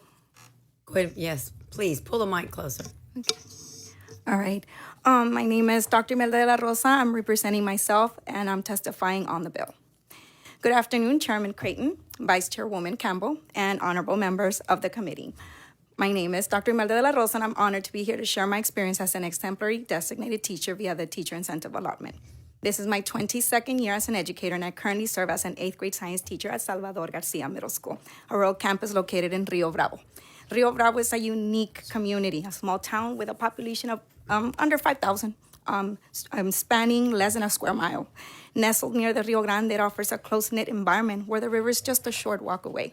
In Rio Bravo, everyone knows each other, fostering a strong sense of community that extends into the classroom. This close-knit environment reinforces a positive culture in schools where students support one another and bring their shared experiences into their learning spaces. While it is a great place to live, I was worried about the salary discrepancies for teachers in rural settings. Getting to keep my TIA designation at this campus played a key role in my decision to accept Science Pathfinder position in the community I grew up in. I lived here from the age of 5 when I entered kindergarten to the age of 22 when I graduated college. Growing up here, I always aspired to make a difference by expanding academic opportunities and experiences for children, similar to those available in the neighboring city of Laredo, Texas. Additionally, I knew that I would be able to earn the highest offered TIA allotment in the district because I looked at the TIA funding map, and it showed that Salvador Garcia Middle School would yield the highest allotment for each of the 3 different designations. Although money was not the only reason I accepted this position, as there are many immeasurable benefits to working in a rural community, it certainly influenced my decision to work on my particular campus and has been a key factor in my decision to stay in an area I thought would not have been possible otherwise. Educators play a vital role in all communities, but especially in rural ones. Teachers in rural areas such as mine are hard to come by because of limited funding, which can lead to lower salaries, various resource shortages, and limited staff capacity. This can lead to the hiring of teachers who are not highly qualified and or having low teacher retention rates. However, having a highly qualified teacher in rural communities helps boost the academic performance of students in these areas. This is why not only expanding the dollars allocated for the teacher incentive allotment is so important, but also expanding access to technical assistance so that school districts that include campuses like mine can receive the support they need to create a system that best works for their local community. My district uses a system of scorecards to transparently communicate to teachers how they earned their designation. The scorecards are composed of 2 categories: teacher observations and a student growth component. These components combined are the perfect recipe to yield positive student outcomes as we focus on teaching practices and support, as well as developing the student with a focus on progress. At United ISD, educators have access to informational sessions about becoming TIA designated, along with invaluable guidance from administrators. The teacher incentive allotment has been a transformative experience for me as an educator and for my students in a high-needs campus. Has not only recognized my dedication to high-quality teaching, but also reinforced my ability to make a measurable impact on student outcomes. Last school year, 80% of my students met academic growth, with close to 60% exceeding academic growth in the student growth measure, placing me in the highest rating and earning a distinguished level for that component. We were one of 2 campuses in the district to show academic growth on Science Star. I was able to accomplish these student outcomes by reflecting on evaluator feedback I received throughout the year and using what I learned in professional development sessions to expand my skills as an educator. The investment in effective educators, particularly in rural, high-need areas, ensures that all students receive the education they deserve, regardless of location and oftentimes socioeconomic status. Consequently, helping retain teachers in areas where they are mostly needed. Because of these compelling reasons, I thank you for your continued support of TIA and hope its expansion makes it possible for more teachers and students like mine in rural communities to benefit from this initiative. Thank you so much for the opportunity to share my story today. Thank you very much. All right, Ms. Newman.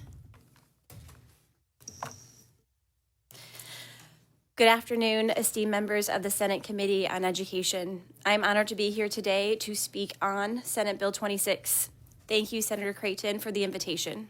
I am Kaylee Newman, Director of Visual Arts at Aldine ISD. As the Director of Visual Arts in our district, I have been actively involved in the creation of assessment for the teacher incentive allotment for all of our arts educators. I am proud to be part of the district that continues to recognize our fine arts teachers as a critical part of our students' education and has prioritized including them in our TIA program. I have seen firsthand that by including our fine arts teachers, we have been able to reward and recognize their work and retain effective and excellent educators. Aldine ISD is leading the surrounding area by including fine arts in TIA, and it has seen it as a recruiting opportunity for fine arts educators. In addition to providing financial increases for our educators, the TIA has allowed visual arts to embed key instructional practices that align with the recommendations from our teaching and learning department into our visual arts curriculum. It serves as an accountability measure, ensuring that our visual arts educators are not only implementing the curriculum, but also providing opportunities for our students to speak, write, read, and listen.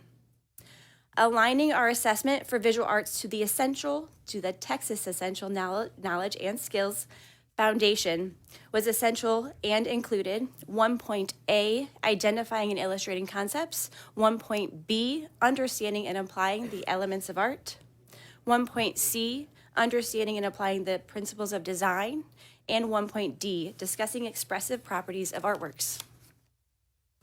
While we know our visual artists are extremely talented, we also understand the critical importance of our students being able to effectively communicate the intent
intent, purpose, and process.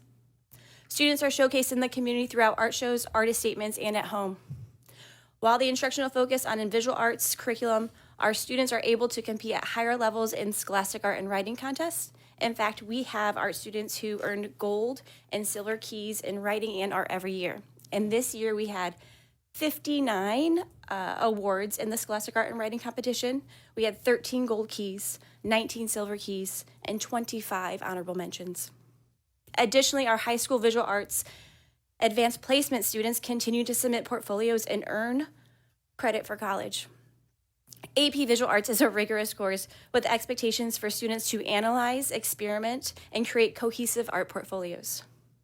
The alignment of instruction, assessment, and contest only promotes student success. Aldine ISD has made significant strides in recognizing and rewarding teacher excellence through the teacher incentive allotment. Currently, 595 educators earned TIA designations, with an additional 279 pending approval, bringing the district closer to 874 possible designations. Beyond its financial impact, TIA has played a pivotal role in teacher retention. Increased salaries for fine arts educators have helped retain highly skilled teachers, ensuring students continue to receive a well-rounded, high-quality education. Fine arts programs develop essential critical thinking, creativity, and collaboration skills, which are vital for student success in higher education, careers, and beyond.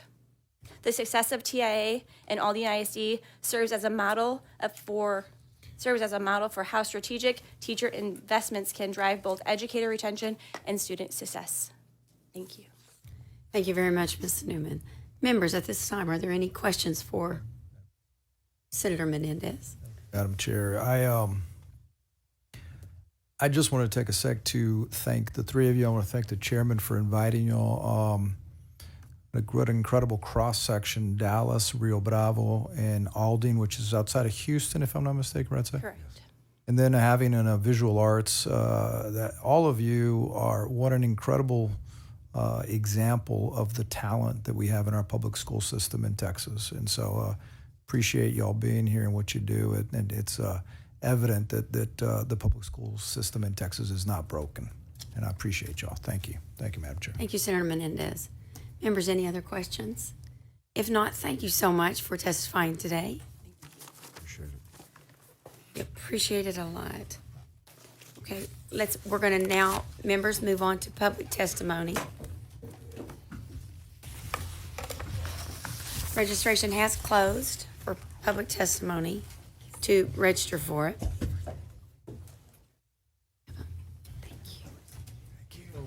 Brandon, you may get to be a favorite uncle after all. Working on it. I can see that. All right. Again, members will hold questions till the end of the panel. The chair calls up Chandra Villanueva, Mia Volk, Becky Callahan, and Danny Stockton.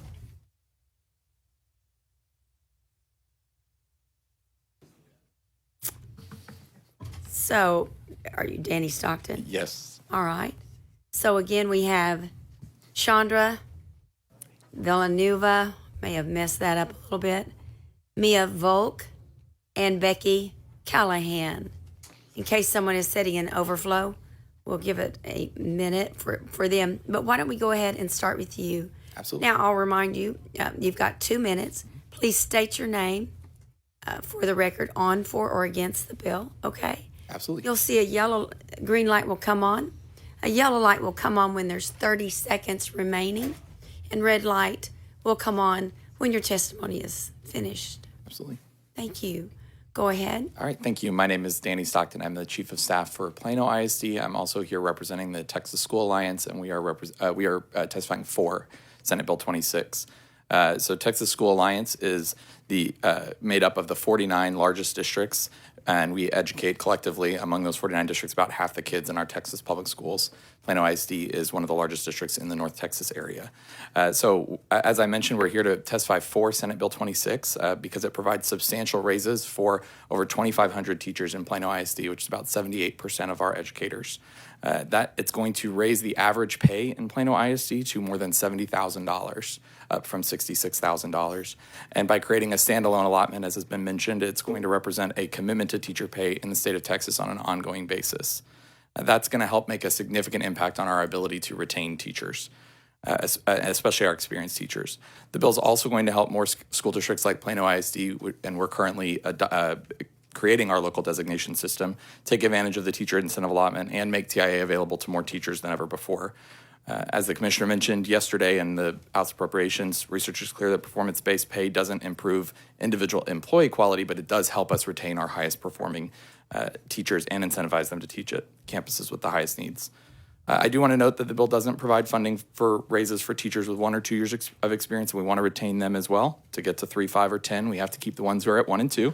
And the bill doesn't provide funding for the more than 360,000 employees who are not administrators and not classroom teachers either, are bus drivers, custodians, so on and so forth. The average salary of that group of staff is about $40,000. Decoupling the basic allotment from the non-administrator staff raises will allow more flexibility for school districts, but only if the basic allotment is increased. Senate Bill 26 represents an enormous investment, and the number one school-related factor of student outcomes are teachers, and so we're grateful for the incredible progress this bill makes and are proud to support it. Thank you very much, Mr. Stockton. Okay, who's in the middle? Maya. Maya Okay, Volk. Maya Volk, go ahead, please. State your name for the record. Feel comfortable if you need to. Move the mic to make you feel more comfortable if you need to. Good afternoon, Chair and members of the committee. My name is Maya Volk, and I'm testifying on SB 26 on behalf of Disability Rights Texas, our state's protection and advocacy agency for people with disabilities. We appreciate Chairman Creighton's commitment to addressing teacher compensation through this legislation. Fair wages for educators are essential for recruiting and retaining quality teachers who serve all Texas students, including those with disabilities. While we support the bill's focus on classroom teacher compensation, we want to highlight that many other essential professionals in our school system also deserve consideration for increased compensation. The current focus on classroom teachers excludes critical staff such as licensed specialists in school psychology, speech pathologists, dyslexia intervention specialists, behavior analysts, social workers, and school counselors. These professionals are essential for school districts to comply with state requirements on special education. More importantly, they work side by side with teachers to support the learning and growth of students with disabilities. Not only do these professionals deserve compensation that reflects their specialized expertise and crucial role, but competitive pay is necessary to recruit and retain them in our school system. Many of these positions require advanced degrees and specialized certifications, yet often offer salaries that aren't competitive with the private sector. We are aware of instances where dedicated professionals have been drawn away from school systems for other opportunities, being replaced with people less experienced and less qualified. This lack of continuity of staff can be a detriment to the growth and continued learning of students with disabilities. We encourage the committee to consider legislation that does not leave out these essential educational professionals from pay raises and recruitment and retention bonuses. Thank you for this opportunity to testify. Thank you, Ms. Vogt. Becky Callahan. Yes. Good afternoon, Honorable Chairman Creighton, Vice Chair Campbell, and members of the committee. My name is Becky Callahan, Managing Director of Philanthropy Advocates, and we're testifying for Senate Bill 26.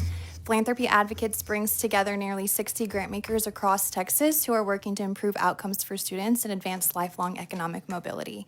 By 2031, 63% of Texas jobs will require a post-secondary credential, and we're far from meeting this goal.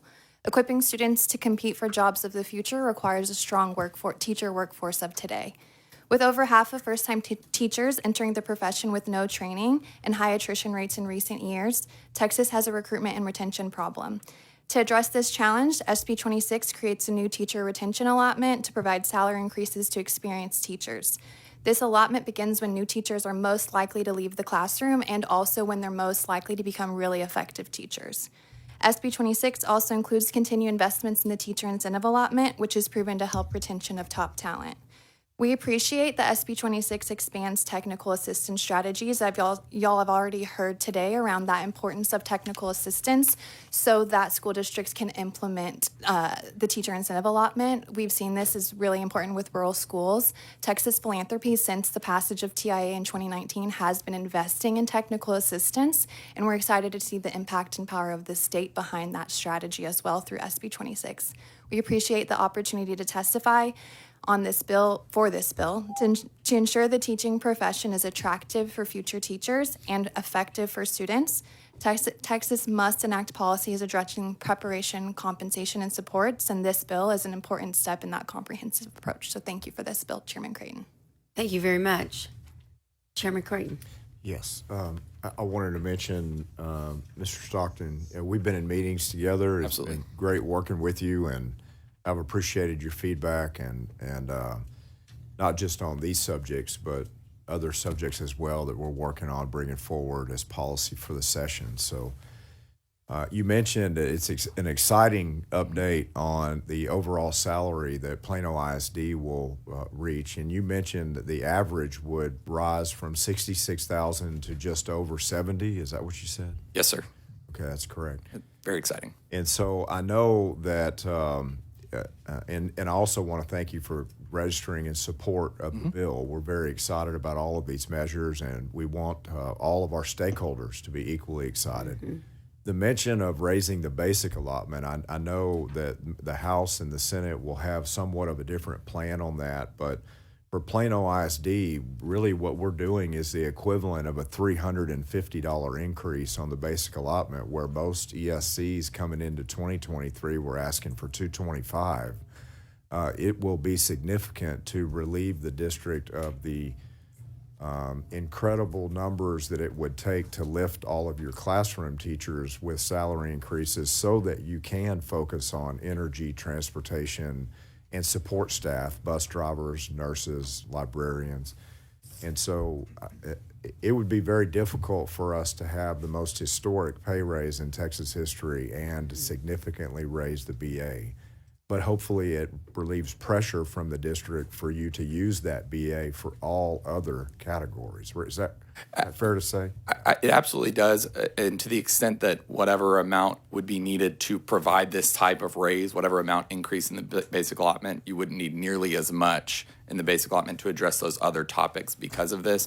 I just wanted to make sure that we were clear that while this provides those new raises for teachers without also having at least some increase in the basic allotment, those other inflationary cost pressures that come on the districts, we're still having to deal with the existing funding that we have. So that makes it really hard to provide additional raises outside of what's provided in this bill. But I understand that this was focused on teachers, this bill, and that's why we registered for the bill. Even with the guardrails coming off of the basic allotment on its use, right? Because those guardrails are really just for when there's an increase in the basic allotment. It just says we have to spend a certain percentage of that increase on raises. In the past or recent years, when you have, the district has raised salaries for support staff, not teachers. And you mentioned an average of $40,000, right? And that's, I should clarify that that's the statewide average. In Plano ISD, we have about 2,700 non-administrator, non-teachers, and their average salary is $43,000. And then in recent years, when you have been able to raise those salaries, not teachers, but all others, what has a trend been on an annual pay raise increase by percentage? Is it 2%? Is it 3%? What are you normally? We usually try to get to 3% to the extent that we can, but it always depends on what other budgetary pressures we're facing in any given year. But the goal is usually for those support staff level employees to try to hit that 3% mark. It's rare that it goes over that, right? I mean, in years with really high inflation, we'd like to go over that. We don't usually have the ability to because our funding doesn't reflect that necessarily. And we understand the hit on inflation. I mean, our state dollars are not adjusted for inflation, right? So we would love to adjust our own and yours. That is tied to why it's so important to support certain candidates at the federal level that unfortunately manifest and deliver absolutely outrageous, terrible economic policies that affect us all and then we're here to deal with it, left to deal with it. So I would encourage everybody when they're voting to make sure if they're not voting on economic policies to add that to the mix, because we're all feeling it right now. But thank you for your support, your testimony on the bill. We're going to continue to work with you and your suggestions to improve as we go on to the floor and move the bill over towards the House. And we're looking forward to our partners on the other side of the building to come together with us on these exciting updates. Thank you, Madam. Thank you very much. Thank you, Mr. Chairman. Let the committee show that Senator Paxton is here, and Senator Paxton, feel free to ask questions. Thank you. I appreciate that. Yes, I wanted to thank all of you for being here, and particularly it's great to see you here, Mr. Stockton. I appreciate you being here to testify for the bill on behalf of Plano ISD, which is the largest school district in Senate District 8. And I just wanted to say, many of you know I'm a former teacher, and Danny Stockton was an A+ trig and pre-calculus student, and he just gave A+ testimony. So thank you. Thank you, Senator. Members, no other questions? Thank you very much for your testimony. The chair will now call up Justin Hook, Jessica Ward, Steve Swanson, and Cameron Wiley.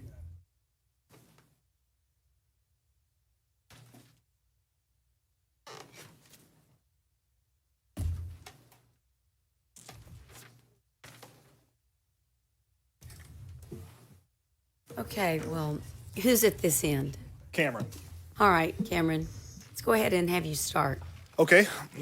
Well, good afternoon, Senators. My name is Cameron Wiley, representing myself, and I wanted to speak on SB 26. I'm recently retired military, a husband to a dedicated teacher, and a proud father of a public school educated daughters, one of whom just started Texas A&M. I've also had the privilege of serving as a proud school board member for Abilene Wiley ISD for the past 4 years. This morning, I jumped in my car and drove 4 hours because I'll admit I was against kind of what I read about the bill last night. After hearing your clarifications on this bill, I appreciate the steps you've taken to support our districts and educators. While I still remain opposed to an ESA program as currently written, I recognize the new investments being made, and I'm encouraged to see the progress in some key areas. I'm excited to see that this bill includes teacher raises across the board. I think that's very important language, and I'm glad that Senator West had mentioned addressing also our staff, such as nurses, counselors, bus drivers, certified aides, and et cetera, as well as also hoping we can look at increased salary for our first and second year teachers. But my question is it enough? Right now, we're in a crisis when it comes to teacher recruitment and retention. Districts are struggling to find and keep certified teachers, and many educators are being asked to do more with less.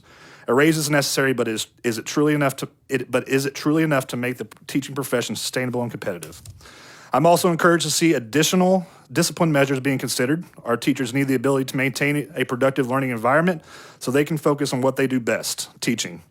While classrooms are disrupted, it takes away from every student's education. Supporting teachers with stronger discipline policies is a step in the right direction. I have to ask, do these bills address the student safety allotment? Because ensuring our schools remain secure and well-resourced to protect students and staff should be a priority. Teacher raises across the board that are truly competitive, and an increase in student safety allotment in the basic allotment. We, the school board members and local education leaders, are ready to work with you. Whether we agree on everything or not, we must work together to do what's best for our students, teachers, and communities. I implore you, use us, listen to us, work with us. Public schools are ready to tackle the challenges ahead. Cameron. Thank you. Thank you very much. Ma'am? You, Jessica? Yes. Thank you so much. State your name. 2 minutes. Senator Creighton and the members of the committee, my name is Jessica Ward, and I'm a trustee for Midlothian ISD. I appreciate the opportunity to speak today regarding Senate Bill 26. I recognize the importance of teacher pay increases, and I commend the effort to enhance the teacher incentive allotment. Our teachers are the backbone of our education system, and they absolutely deserve better compensation. However, expanding TIA is not the same as ensuring sustainable, equitable raises for all educators. While TIA provides valuable incentives for highly rated teachers, it is not a universal pay increase model. The reality is that many great teachers will not qualify for a designation under TIA, leaving them without any meaningful raise. Additionally, districts must still absorb the rising cost of benefits, training, and instructional support without an increase to their base funding. If it is the goal to truly raise teacher pay across the board, then we must prioritize an increase to the basic allotment under House Bill 3. Doing so would ensure that every teacher benefits from higher salaries, not just those who meet TIA's criteria. Furthermore, increasing the basic allotment would allow districts to fully fund benefits, professional development, and classroom resources, things that are essential to teacher retention and long-term success. There's a saying that a rising tide should lift all ships, but SB 26 only provides life vests to some while leaving many teachers and school districts treading water. If we truly value our educators, we need a comprehensive, sustainable solution, not just another temporary adjustment to an incentive program.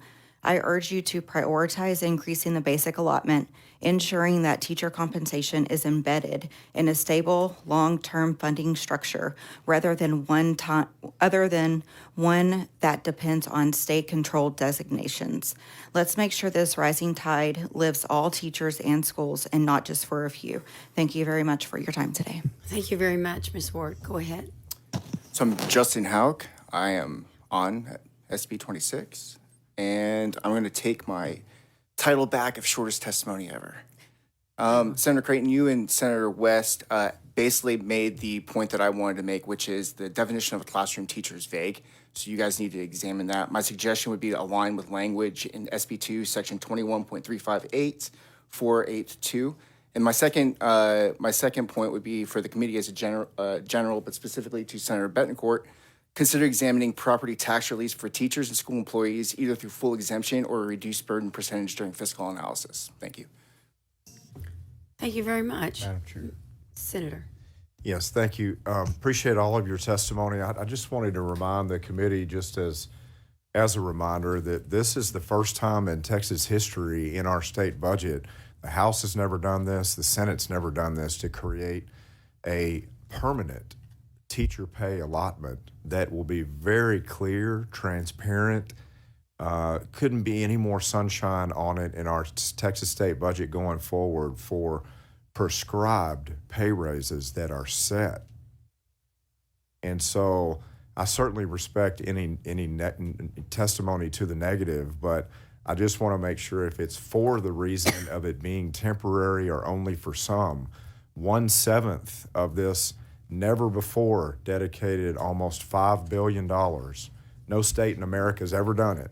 So when you're considering supporting this or not, you're considering supporting something that's never happened in the country. If you're saying it needs to be better, we could always be better. But 1/7 of it is for teacher incentive allotments. The entire rest of the nearly $5 billion, right, 4.2 plus, is for across-the-board teacher pay raises. Yes, we give a greater launch to teachers with experience because your first-year teacher, we rank 15th in the country in starting salaries for first-year teachers. And then you go into your second year and year 3, you start hitting these raises. And then by year 5, it really jumps up. But the permanence of it and the dedication to most of all of this historic, never before found money in a permanent allotment that's never been created before is for all across the board raises. And then the TIA, again, is 1/7 of the dollar amount. So that's incredible structure for being as pro-teacher as we've ever seen in any policy brought forward, and we'll work to continue to improve it. But thank you for your testimony, for being here. Again, pros, cons on the bill, not in support. We respect all testimony, but I want to make sure it's clear what these provisions are from our commitment, so when you go home and you explain to others, you know, hey, what were they doing there? And as you mentioned, thank you, what did a substitute change in a couple of different ways? And what I learned from the testimony today, you pick up a lot more of our intent than by reading the media's accounting. You know that, I know, just by sitting here. It's like, I really like what I'm hearing here, and I haven't heard these things before. Mm-hmm. We experience this daily. We wonder why our intent and our spirit and our motivation and our working effort together is not promoted. In my opinion, people like good news. And unfortunately, bad news and chaos and division is constantly manifested. But we're going to continue to stand for these teachers. Your testimony, whether it's for or against, helps us get better. So don't take my comments wrong. And I'm thankful for you and your service as local trustees on school boards that have to make very difficult decisions day by day based on what your community and recapture and everything else throws at you, when ultimately at the end of the day you're just purpose driven looking out for these kids. Right. Thank you for that. Thank you for your testimony. Thank you, Madam Chair. Thank you. And I would say we have a lot of people that come up and just ask for more. It's more. And we are putting so much more in. And let's remember, we are a state that does not have income tax. So that what we work with, when we give anything, especially dollars that are put in perpetuity, these are dollars that come from the sales tax around the state. These are dollars that we look for to cut any type of excess spending so that we have a conservative budget.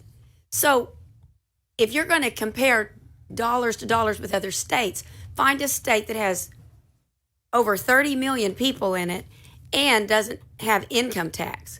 Then you can start seeing how many dollars they put into education. Because you're not going to find one, obviously, but Texas does all of this without an income tax. Mm-hmm. We're working on getting property tax down. We've maintained that we're not going to have an income tax. And I applaud what our chairman's doing, what our lieutenant governor's doing, what our governor's doing to try to keep our budget and our spending very conservative, yet incentivize where we can to have great teachers, because it's not about the building, it's not about the brick and mortar, it's about the children. Yeah. So with that, thank you, and thank you very much for coming, for your testimony. Thank you. And The chair. Madam Chair. Yes, ma'am. And I'd add to that, but rarely is it mentioned, and you guys are excused. Okay. Thank you so much. Sorry. I'd add to that rarely is it mentioned in the media that there's only 12 states in America, only 12 states that dedicate over half of its state budget to education strategies, and we're one of them. That is tremendous, and usually, I say usually that's not reported. I don't think I've ever seen that printed. But it is absolutely accurate, and can we always get better? And we get better by listening, and all this incredible testimony coming into our hearings. And I think that's why it's lost on Washington these days, is they don't allow John and Mary Smith or everyday Americans to come in and testify on a bill anymore unless they're invited. Mm. And we learned the most from the testimony we received. You'd be surprised how much of this bill came together by listening to teachers that have never been a part of this process before. So thank you, Madam Chair. Yes, thank you, Yeah. Senator. Okay, the chair now calls up Rachel Abel, Pamela McPeters, Ray Pinzenzek. Well, if you testify enough. Second time this year. Well, there you go. Yeah. Pionzek. You were close. And Gabe Grantham. I think the last time you challenged me partway through with your name and I got it right. Yes, you did. But I've slept since then. Thank you. And I could understand. probably You've had sleep a lot some more. going on since then. Or I didn't. Yes, good point. All right. Let's go ahead and start with, let's see, this end. Gabe Grantham. Gabe. Okay, go ahead, Gabe Grantham, please. Again, 2 minutes, state your name, pull the mic up where you'll feel comfortable so we can hear you, and go ahead. Perfect.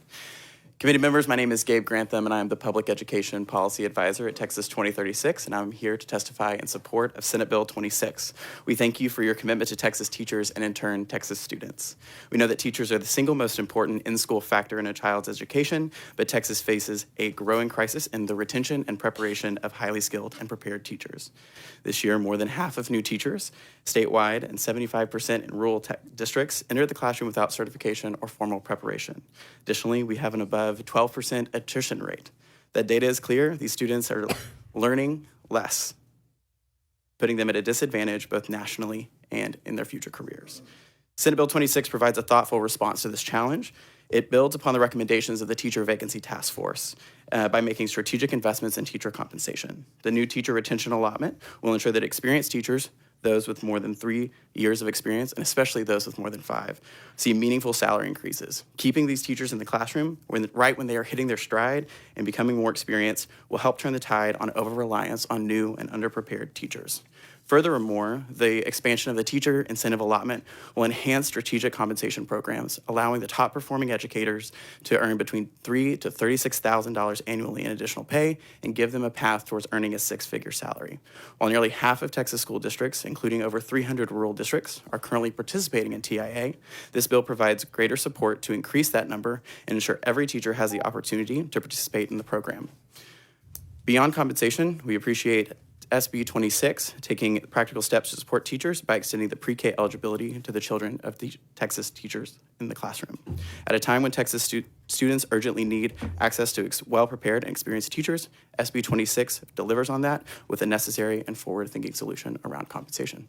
Thank you. Very good. Thank you, Gabe. Go ahead. Good afternoon. I'm Pamela McPeters, and I'm testifying as neutral on behalf of TCTA and our teacher members across the state. I'd like to thank Chairman Creighton for keeping the focus on the vital issue of compensation for educators. We're testifying on the bill today, and we hope to be able to support it as it moves through the process. We greatly appreciate that there is a pass-through raise for teachers. This is critical and something for which we've been advocating for a very long time. We especially appreciate that the importance of experienced teachers is recognized, as many districts focus on new teacher salaries and salary growth tends to flatten over time. We do have concerns about the elimination of provisions in current law that ensure that increases in state funding are in part directed to compensation for certain employees.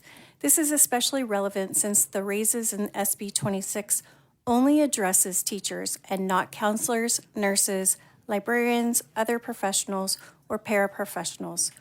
We would like to work with you on balancing the needs of districts and retaining essential professionals and support staff. Regarding the local designation systems, we've heard today that it's working for some deserving teachers, which is wonderful. We appreciate lawmakers working to improve the system, especially with supports. While the program aims to reward top teachers, many feel it is not accessible enough and can create inequalities and how teachers are compensated based on factors beyond their control. Additionally, we would respectfully like to see the National Board certification continue as a pathway and as an incentive within TIA. It is rigorous and produces positive student outcomes. We hope we can continue to work with you, Chairman and members, to improve this important bill throughout the process.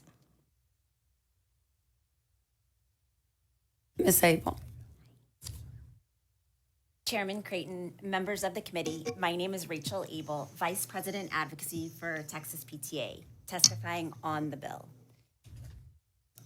Oh, I should have done this one. Thank you. We are here today to highlight concerns regarding teacher compensation and its impact on students, schools, and communities. We are pleased that one of the governor's emergency items includes addressing teacher pay, and we urge this committee to consider the long-term impact of the provisions in SB 26. The proposed teacher retention allotment applies only to classroom teachers, excluding other critical non-administrative staff such as nurses, counselors, and instructional aides, who contribute significantly to the health, wellness, and academic success of students. We urge you to include a sustainable and equitable pay raise that includes all educators who shape the learning environment. SB 26 also expands the optional teacher incentive allotment, increasing stipends and adding a new acknowledged designation. While rewarding excellent educators is important, the TIA remains a limited program, reaching only a fraction of teachers. The bill also prohibits across-the-board salary increases in districts participating in the enhanced TIA system, which could create tension among educators who are left out of performance-based pay structures. Superintendents have voiced concerns about the negative impact of pay-for-performance models on school culture. When only some teachers receive significant raises, it creates inequities and morale challenges. As participation in TIA grows, districts feel pressured to opt in to remain competitive, even if it does not align with their local needs. We urge the committee to continue considering how effective in incentive-based pay and how that affects school culture and teacher and staff retention. An increase to the basic allotment would give all districts the ability to pay their teachers more while addressing the local needs. Educators need real, permanent, and dependable pay increases that have a built-in Thank you cost of very living much, function. People. Thank you. All right. Ray Pianzik. Woohoo, very good. Good job. There ought to be a lot of those.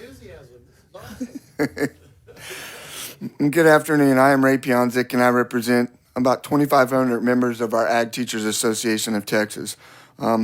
Before I came here today, I said I'm going to be against this, but as I've listened, I've heard good things and listened to others speak, so I'd like to change my position from against to on the bill. We truly appreciate the effort to give teachers a much-needed salary increase. Our ag science teachers work tirelessly to prepare our students for the workforce. It's hard to take a stance on something that would give teachers incentive to work harder to be a master teacher. I am concerned about two items in the bill. Schools are not only made up of teachers, but support staff need raises also. They help make the school go round and function properly. Truly hope this body will consider a raise in the basic allotment that helps the entire school, including students, so that teachers have the right resources to train and prepare our students for the real world. My second concern, and I have had no one talk about this, but it was mentioned about the liability insurance. I don't know if it's truly defined in the bill about if that's at no cost or it'll be forced upon teachers to have it taken out of the pay raise that they're being received. Currently, my members have a liability policy that gives them access to a lawyer. Not sure if this basic policy would do that. Again, it's not specified in the bill. I hope these items could be addressed in the bill or other versions of the bill. Again, thank you for your efforts in making our teachers feel good about what they're doing. Thank you very much. Members, are there any questions? If not, thank you very much for testifying. Madam Chair. Yes, Chairman Creighton. Ray, I just wanted to mention, I know you were listening closely. I could tell back there because I know you didn't approach today with a support or an on. So thank you for listening to the explanations in the bill and through the hearing. Your point about clarification on the impact of the liability defense provision in the bill, we'll be handling that on the floor. So Okay. stay tuned on that. Okay. And that's a really good and important part of it to mention. Yes, sir. Thank you for addressing that. And I wanted to mention it's the Texas Classroom Teachers Association, right, Pamela? Yes, Chairman. Okay, I wanted to mention how much we appreciate in our office how constructive your association has been in working with us, not just on this bill, but we have other teacher rights and protections coming through the session and other legislation, and your suggestions on input and some additional provisions that would help our Texas teachers are more than duly noted and appreciated. And thank you again for your constructive input. Appreciate all of you. Absolutely. Thank you. Thank you, Madam Chair. Yes. The chair now calls up again Steve Swanson, Trista Bishop Watt, Amy Simpson, and Kelly Keshnick. Might have missed a syllable or something in there. A lot of vowels.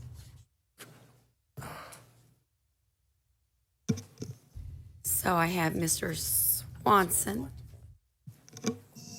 Ready? And what's your name? Kelly Keshnick.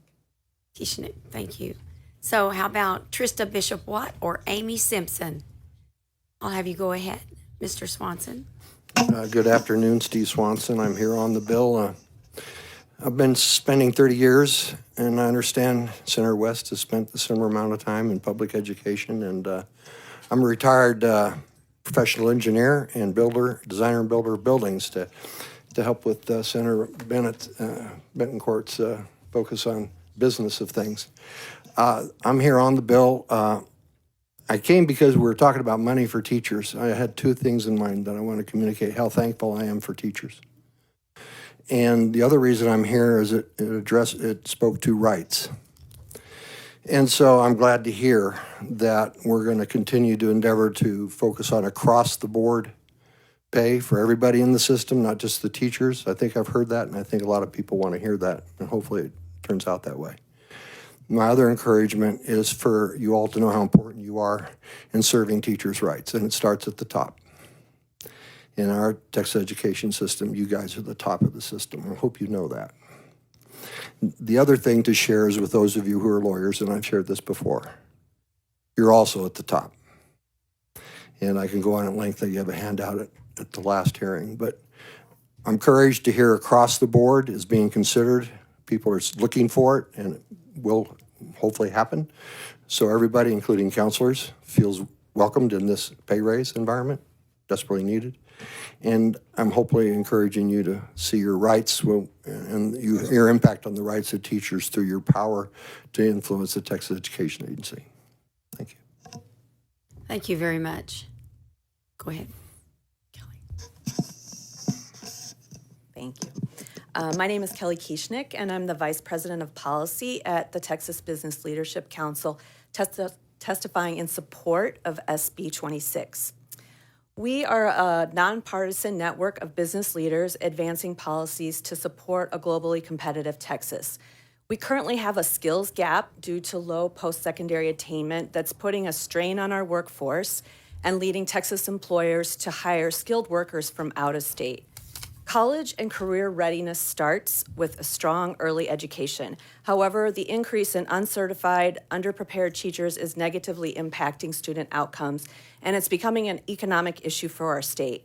Research shows that students taught by unqualified teachers experience learning loss, and it's linked to lower annual wages, reflecting a lower lifetime earning potential, and that these students are less prepared for workplace success. We thank you for this major step forward to help address this issue. Just as Texas business leaders experience, new employees get better with more time on the job, and so do teachers. The new teacher retention allotment created by SB 26 will incentivize teachers with a pay raise if they stay for 3 to 5 years and beyond. We also support the steps that SB 26 takes to expand the teacher incentive allotment, which has a proven track record of improving both student outcomes and teacher retention. Beyond pay, the added benefit of providing free pre-K for children of teachers will help to maximize workforce participation. We commend the chairman and committee for this historic pay raise and look forward to seeing forthcoming bills and what they do to address the high number of uncertified teachers in our state. We encourage state investment in high-quality educator prep pathways and reducing or waiving certification costs, and also considering differentiated compensation. Teachers who invest time and money in completing high-quality Thank you very much. Thank you very much. We'll now move to your name. Good morning. I'm Trista Bishop-Watt, testifying for the bill on behalf of Good Reason Houston, a nonprofit that collaborates with public school systems to ensure every child in every neighborhood has access to a world-class public education that prepares them to thrive. Thank you for the opportunity to speak in support of SB 26. As you've heard, teachers are the most significant factor in student learning. However, teacher retention remains a challenge. In the 22-23 school year, Houston area school districts experienced turnover rates between 17% and 34%, a historic high. Recent Region 4 data show that 1 in 5 educators didn't return last school year. Along with this, we've seen a decline in teacher experience, leading to a greater reliance on first-year teachers. The Texas Teacher Vacancy Task Force released recommendations in 2023 to address these challenges, and we are grateful that SB 26 prioritizes retaining experienced and effective educators. The proposed teacher retention allotment incentivizes educators to stay in the profession, particularly at points in their career where turnover is most likely. This not only helps address vacancies our districts face, but also reduces the cost of continually recruiting and training new teachers. Similarly, the teacher incentive allotment is a powerful tool to expand investment in educators and strengthen evaluations, supporting better instruction and stronger outcomes for students. Nearly 27,000 teachers have earned TIA designation with an average salary increase of $11,000. Expanding TIA to include more tiers will allow more teachers access to higher salaries. We would also respectfully ask for consideration of pairing retention strategies with high-quality teacher preparation. Incentivizing rigorous programs like teacher residencies provides on-the-job training that better prepares educators, making them more likely to stay in the profession for the long term. We strongly believe that SB 26 builds on the high-impact investments the legislature has made in strategic compensation and staffing, which are vital to supporting our most critical resource in education. Thank our you very educators. much. Thank you very much, Ms. Simpson. Good afternoon, Mr. Chairman, members. My name is Amy Simpson. I am a Texas school counselor representing the Texas Counseling Association, testifying on SB 26. School counselors are one of TCA's constituencies, and on their behalf, I ask that SB 26 be amended to grant school counselors a pay raise along with classroom teachers. Our students need help, and our school counselors are a vital resource on a campus in providing mental health support and teaching students how to properly respond to their own mental health needs. School counselors serve on student support teams and discuss with teachers and administrators how to best support students struggling academically and emotionally. Under Chapter 33.005 Texas Education Code, school counselors are required to plan, implement, and evaluate a comprehensive school counseling program that conforms to the most recent edition of the Texas model.